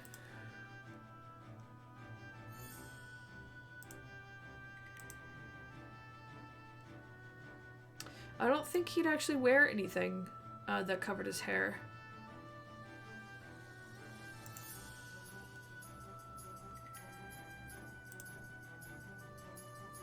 Yeah, no. I don't think he would. Shoulder items, he might wear something on his shoulders, just something soft. Nah.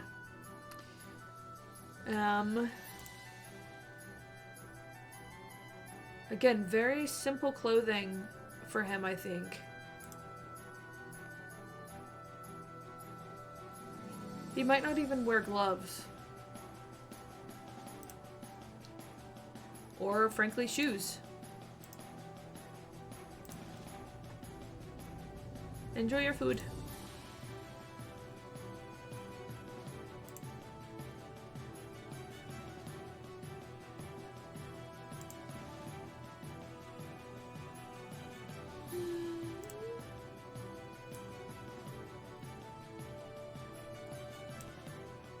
He would wear pants, though. Pants would be a thing. Because pants. I actually really like that. I think that works really well. Yeah. On his feet, I think sandals. He's not as much of a doer as the thinker is, as Sinsa is. He just sort of is. Would he be the one to wear curly-toed shoes? Maybe.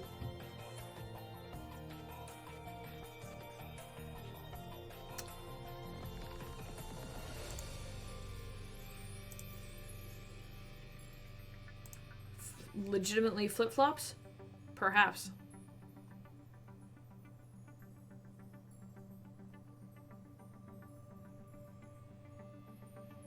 I'm still stuck on sandals, though.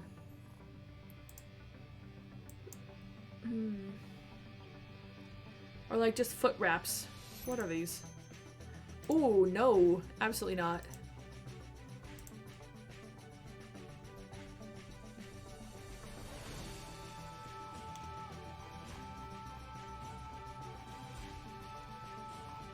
Okay, so back to sandals. I like these. Those are beautiful. No masks. Yes. I'm in love with this. I like it a lot.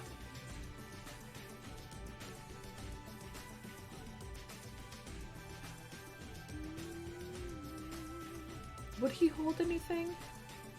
I think he would just have open palms. So, we're gonna leave it at that. Thought, faith, love. I don't think he would have weapons.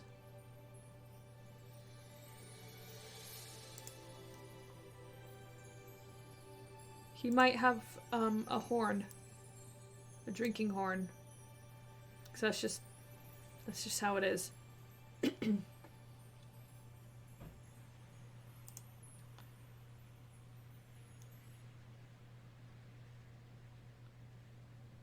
And no, not a bow, not a quiver. This is genre. This is all modern stuff. So maybe just a drinking horn. He's a listener. You gotta have food and drink, right? Just a cupcake? A cupcake on his waist? Nah. For him, I think a short cape works better than anything. Except I feel like he'd be one to sit down in a corner and like wrap up in his cape and just exist. You know? Just exist.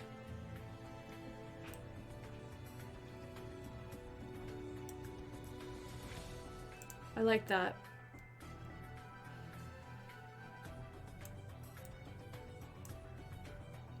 Yeah.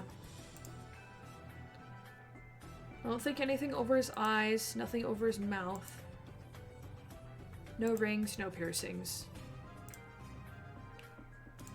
I just think he's very straightforward.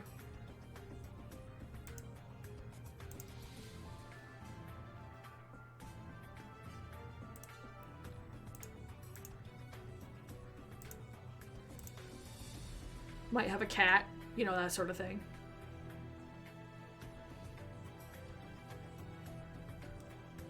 What are these? Plants? Oh, it's all undersea stuff.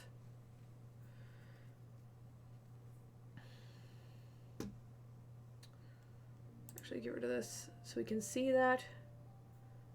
Decisions and petitions. So, scrolls, 100% a thing that he would have. So, can we search for scroll and see what happens? Maybe a book? What is this? A hat? Okay. But he would definitely have like a bundle of scrolls. I'm pretty sure that's supposed to be dynamite.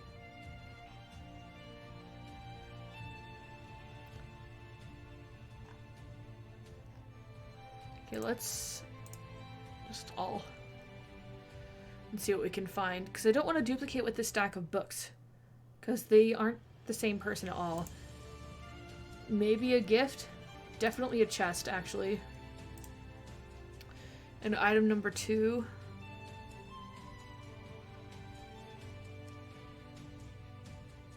would be candles.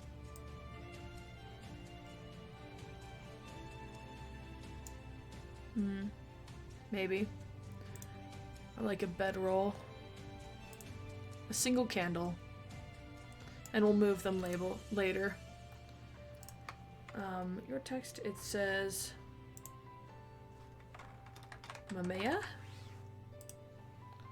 Cool. And pose.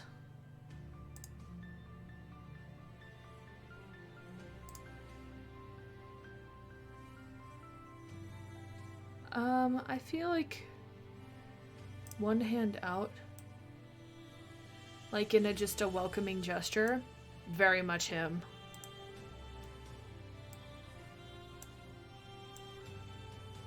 Big ol' smile.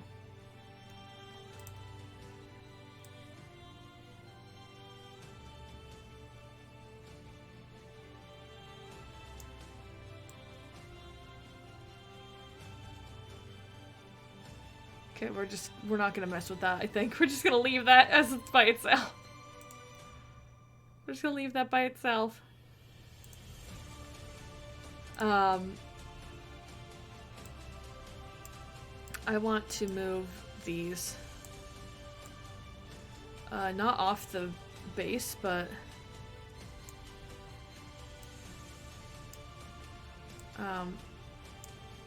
twist it. And backward. Okay. And that position for that candle works for me. I kind of want it forwards there instead. I love that. I absolutely love that. That's Mamea. Like, done.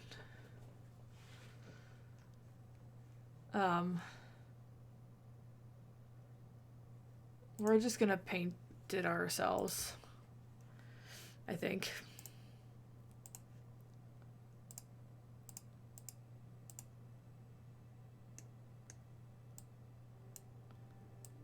Oh, ears are not a different color.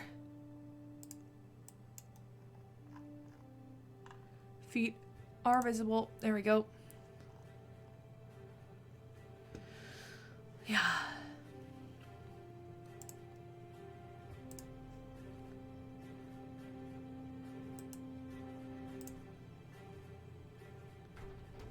Yeah.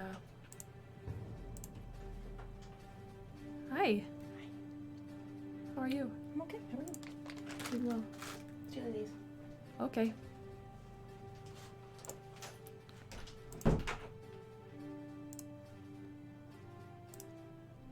That'll do. Although that's not right. I'm trying to...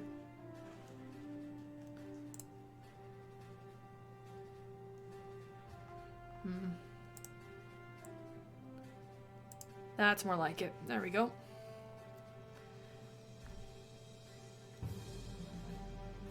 This is incredible. Cloth. Here. Mamea. I think of Mamea and I think purple. Not like that though.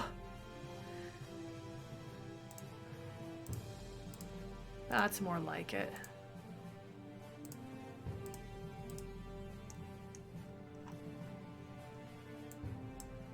Yeah, purple robe.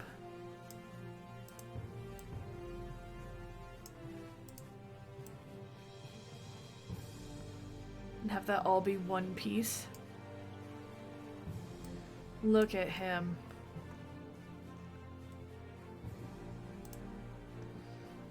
I love it.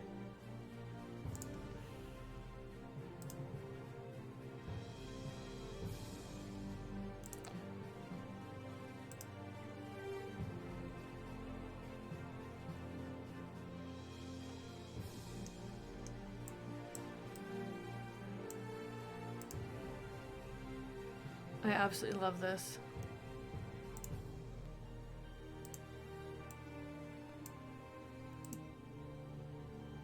White and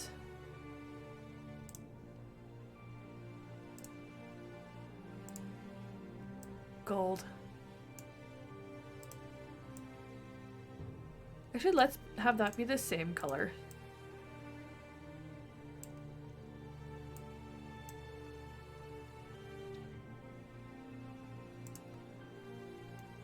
Mm-hmm. I feel that strongly. Do they have metals in here? They do. Oh, nope. That's the one. I didn't realize they had metallic paints. Oh, no. Oh, that is everything. Why are you doing this?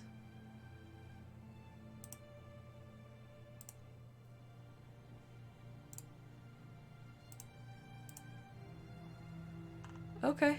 Oh, actually, this one. Thank you. That's very clearly metal. That's very clearly cloth. Okay, so like this is leathers.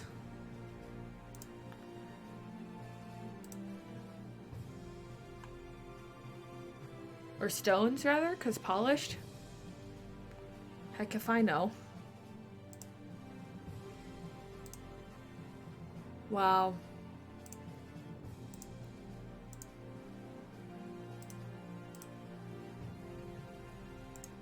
Okay.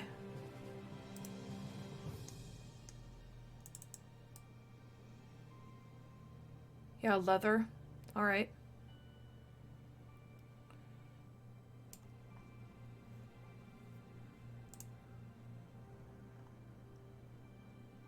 This one I used. That's not right, though. There we go. That's actually much better. Eyes.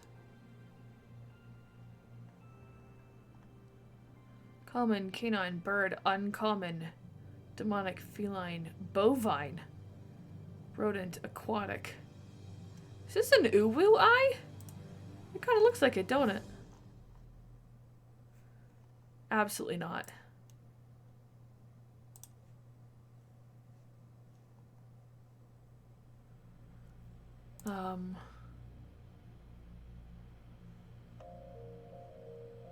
I almost just like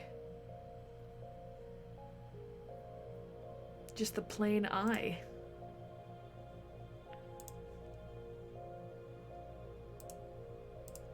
Thusly?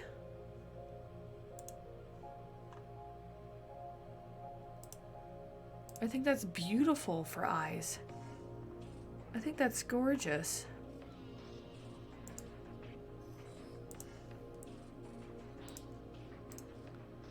And I think we'll keep it.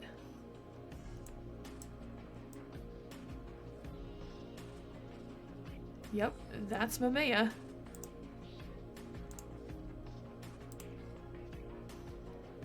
Oh my gosh. I'm living for this.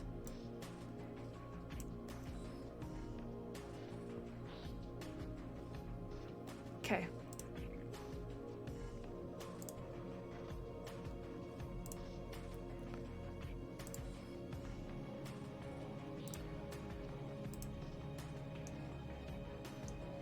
Done. This is everything to me. They have gems, y'all. They have gems. I can do the eyes for the tear. This means everything to me.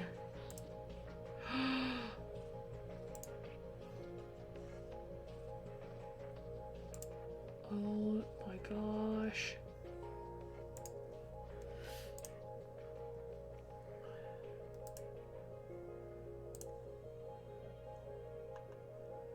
I'm just elated right now. I am elated.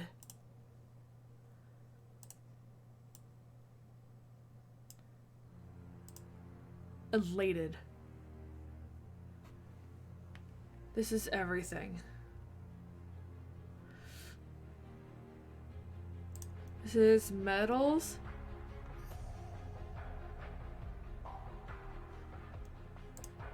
Yeah, let's do weathered. Oh my gosh. I think this is supposed to be wood? Maybe?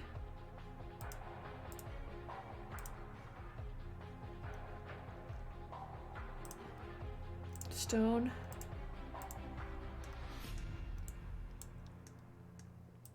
Yeah, that's everything to me. Okay.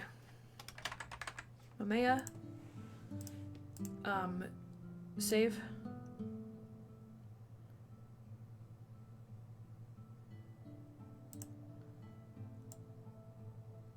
Yep.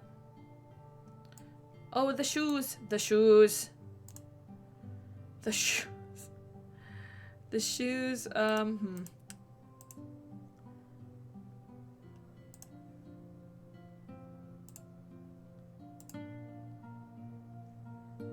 Black and metallic with the gold on top. Easy. Easy. Let go. I wanted this. Please. And I wanted this for toenails. Did that paint both of them or just the one? Just the one. Okay.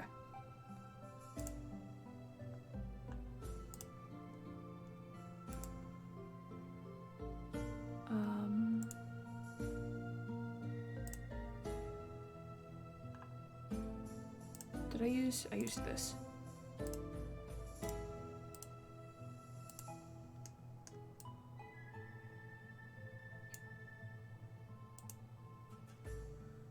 Okay. So you have to get kind of really close in to do the details. I love that. Done. Save. Let's do it.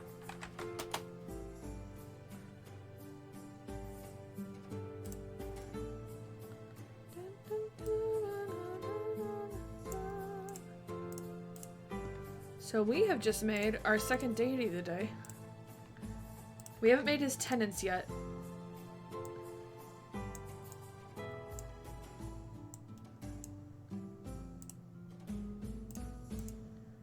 Defining trait. We're gonna do fathomless, purple eyes, one arm,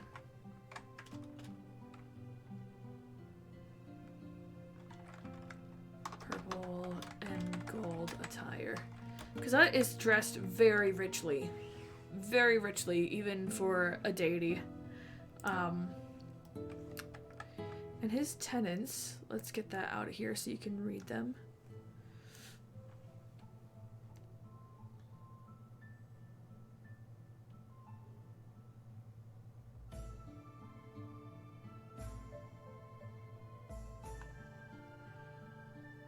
Oh my gosh, I love them.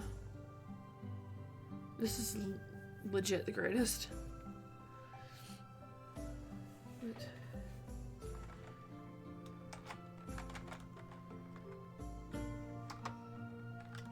Two. Being true to oneself.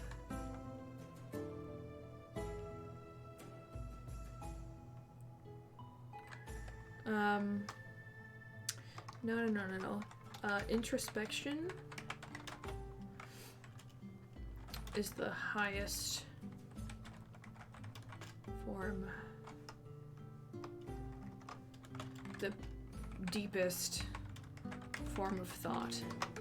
Introspection is the deepest form of thought. Kinda true. Honestly, to be able to reflect on yourself and be able to be like, oh, this thing that I was brought up to believe has been so wrong for so long. This has to change, or the way I've been behaving about such and such has been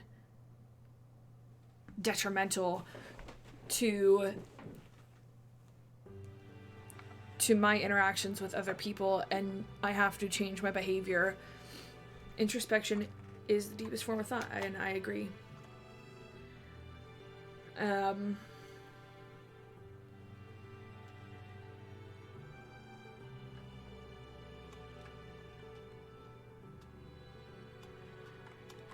To ask for help is to realize the limit. Is to acknowledge that that's not how you spell that. The limits of one's strength.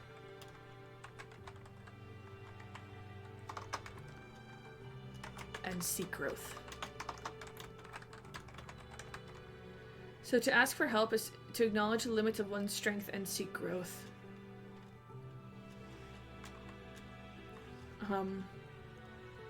Strength. Express humility and seek growth. Oh, so good.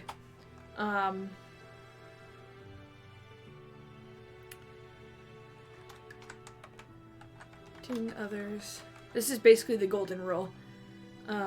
With faith and love. The key.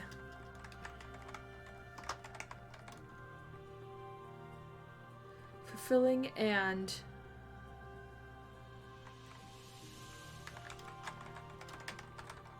accepting others with faith and love is the key to a fulfilling and joyful life. Mamea is so cool. I love Mamea. I'm a big fan.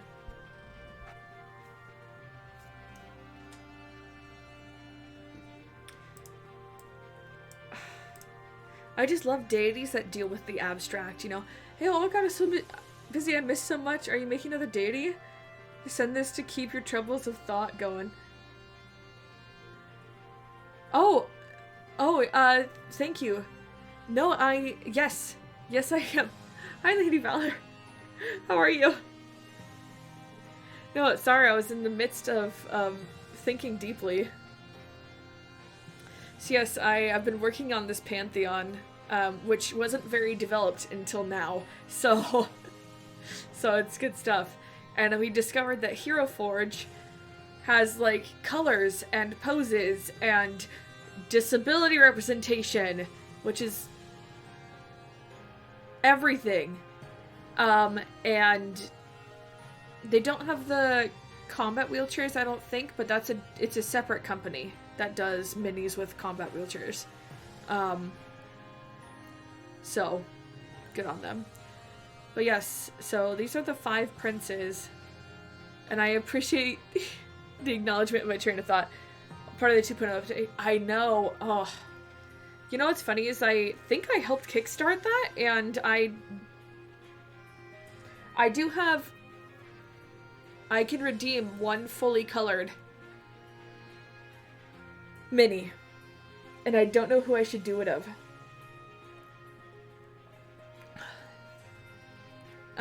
Because I have a lot of choices. Let's just say that. I have a lot of choices. But their 2.0 update is everything. Yes. Agreed. Yeah. It was part of the Kickstarter. And I have too many choices. So yeah, that was, I think, the second and final deity we're gonna do. And I love this deity. Let me show you up close.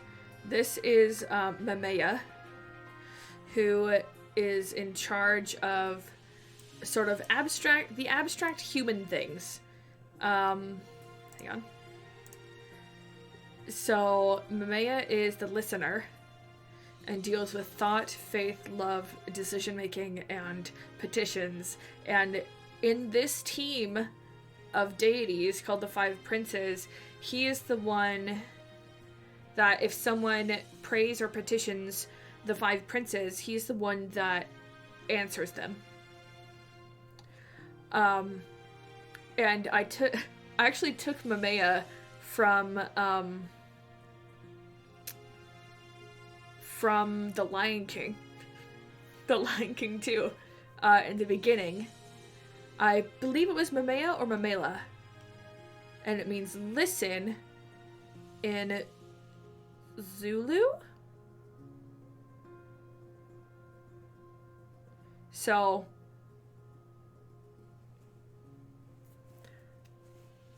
it's Mamela, yeah.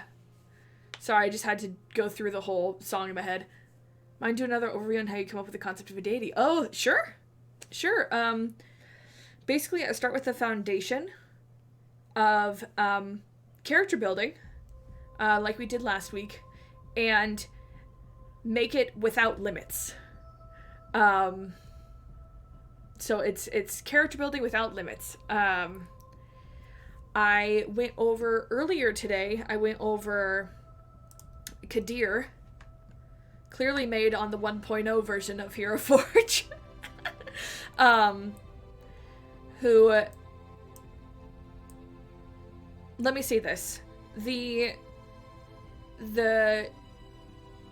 King and Eight, which was my original pantheon, was made along with the rest of the world, and with the characters that I made them. So the peoples existed at kind of prior to the deities, and the deities in the King and Eight pantheon went through a lot of iterations.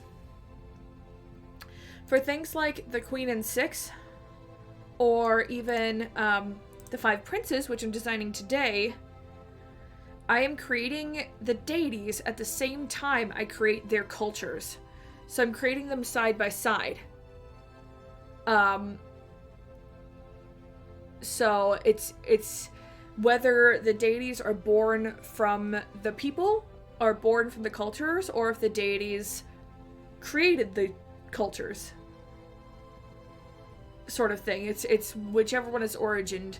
And then I basically decide, okay, what is this deity going to be in charge of? Are they the only deity and in charge of everything? Are they part of a group of deities in charge of parts of the world and parts of society, but not really working together as a team? Are they a single deity with many faces, such as Pai the Masked? Is that name for a reason? Or are they part of a group of deities that actually works consciously as a team to take care of their people? Okay, so that is born of which of these groups they're in. What they're charge of is kind of like what domains they're part of, and what I used for that. Let me get this back out. I have a spreadsheet because I'm that person. And this is for the King and Eight, which is the main pantheon of the first book series. There might be more because there are more continents and stories that come with them. But this is different parts of society or parts of the universe that each deity or minor deity or even mythological being is in charge of. So, like, the abstract concept of choice or decision making is overseen by Oroville and Eroville, who are lieutenants, or like the underlings of Dreddy, who is a member of the King and Eight. There are too many. This is Dreddy on the right here. And it's creating systems in which the whole world is taken care of in different ways for each sort of society. And so I can go create a character. They each have their own personalities and beliefs and opinions and ways they want the world to perceive them, and then expand it from there. Okay, what pies do these deities have their hands in? Is it a lot of pies? Is it a couple of pies that they really focus on? What makes them stand out from the crowd? What do their believers know them as? Are they kind to their believers? Do they care about their people? Are they close to their people? Do they have actual relationships with their people? And then I go through those and be like, kind of, who is this person in relationship to the people they're supposed to take care of, or the concepts they're supposed to oversee. And then I go through, and at the very end, like you caught the last bit of, I make their tenets. Tenets. There's no N. There we go. And so, like with my first one, his name is Sinsa, and he's known as the Thinker, and he covers technology, which among various other things includes, he focuses the things he's passionate about in the realm of technology are discovery, invention, progress, communication, and commerce. So his the core beliefs of what he wants to send into the world and what his worshippers or believers should aim to do, that are core principles of their faith. It's like knowledge and understanding are the ultimate achievements in life. Failure is just one step on the path to progress, and history is sacred in all recollections, including oral stories, written accounts, etc., and shouldn't be altered. So, like, and underlying that, what he's really passionate about is perseverance, truth, and compassion is all underneath that. So it's really building a core from which a religion can be birthed is basically what creating these deities turns into. And I feel like that is like really bright now. Please calm down. And I feel like that can also be, there we go, a foundation for entire cultures, depending. Like I know for, what you doing down there? Get back up here. I know for Kadir, on Bulrare, all of the people are constantly fighting to survive. So their reliance and their trust and their belief that Kadir will be there for them is a founding factor of their culture. Because if she's not there to help them, they're on their own, and that can be kind of hopeless for those people. And also she has a penguin friend named Vin, because penguins are cute. But on the flip side of that, they only need that dependence on her because Kadir has instilled the belief that the entire world outside of Bulrare is dying.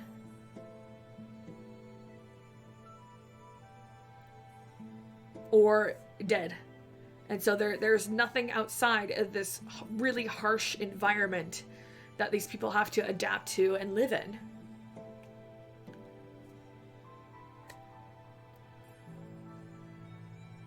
Did that answer your question? I tried to just condense it into like a 10-minute spiel.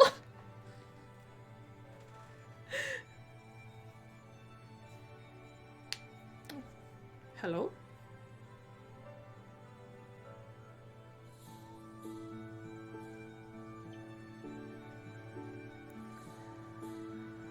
Oh, water.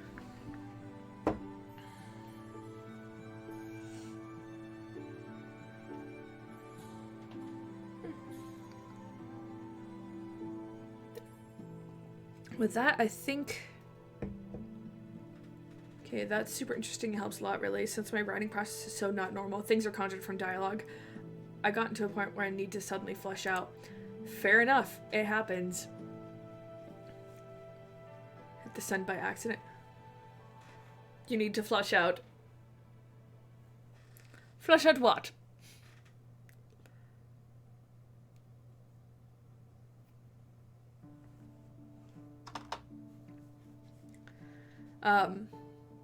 But yeah, also, and it's not like for Kadir, like faith in her is a little bit required for the Balerans, but it's not like punishable by death to not worship her. She might make your life a little harder, because she can be cruel. Flesh out an entire mythos for my story, which is beyond me, and had trouble starting, really. Yeah, it's tough to start. It's I think originally, like the very first iteration of the King in 8, I started with Who do I want to be in charge of my world? Who do I want to have a lot of power and influence? And who do I want to be the people who created society as it is today? Or created... Who do I want to be the beings who created the people who are there today? You know? So, and you know, it evolved over a long, long time. Oh, I do have tenants for them.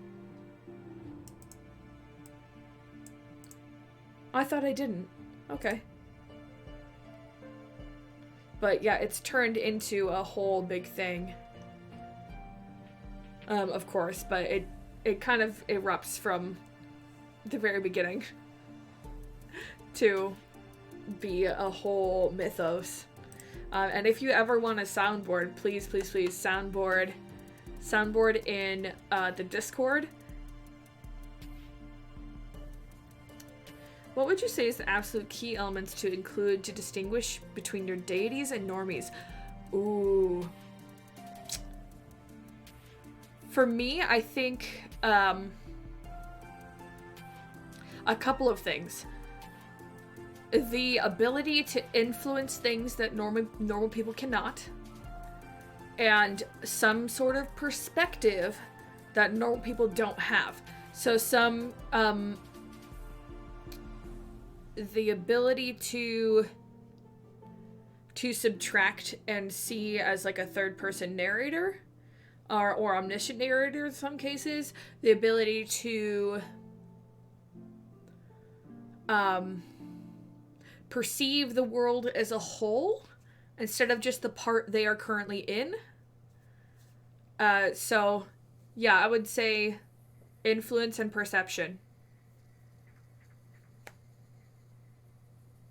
If I had to choose two things.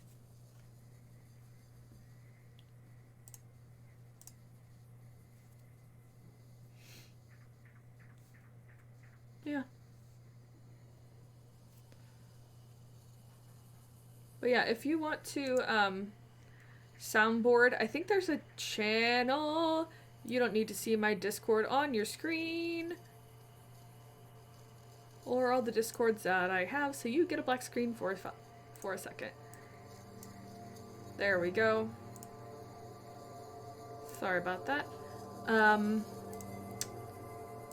Let me see. I think... like, I should create a channel just for writing. So, we can just chat about writing projects. I think that'd be cool. Thoughts? I would love to do that. Where people can ask writing questions and talk about stuff they're writing and bounce ideas off each other like a really good soundboard. Would you agree to create that channel? I will. I'll do it right now.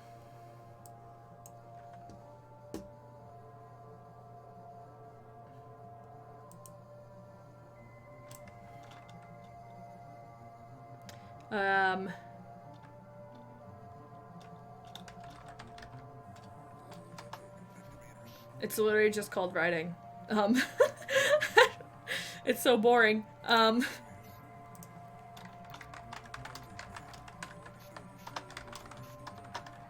about writing projects, world building, story ideas, everything. I love that. It's just a place people can be creative. Story writing is so new to me. Poetry, music can do all day. This is so much more evolved. It is, though. Poetry and music, I think, are pure expressions.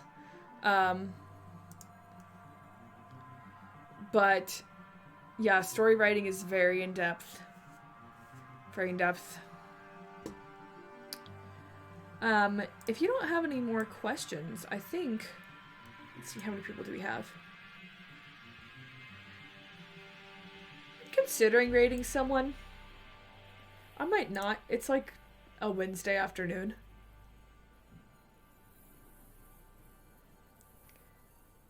And no one is doing art. that I can see. And I would love to do more art. No, I saw the majority of your last character, so I'm good. Oh, you did? Good! Good, I'm glad. Yay. Good, I'm glad. I'd hoping you hadn't missed a lot of it. Camiana's doing Bastion. Minnow Andromeda is doing Makers and Crafting, but I've literally never seen one of the streams, so we're not gonna do that. I think we'll just end it today. I think we'll just end it on a chill Wednesday afternoon and have a good night. We'll be back Friday with more Pyre at 6 p.m. Pacific, and then we'll do some more Spyro on Saturday, and then we'll be on break until next Thursday. 12-hour Pokemon stream. I made a special overlay and everything. I'm actually quite stoked about it. But yeah, thank you so much for stopping in. We had some really good discussions between you and Ender. It was a good time.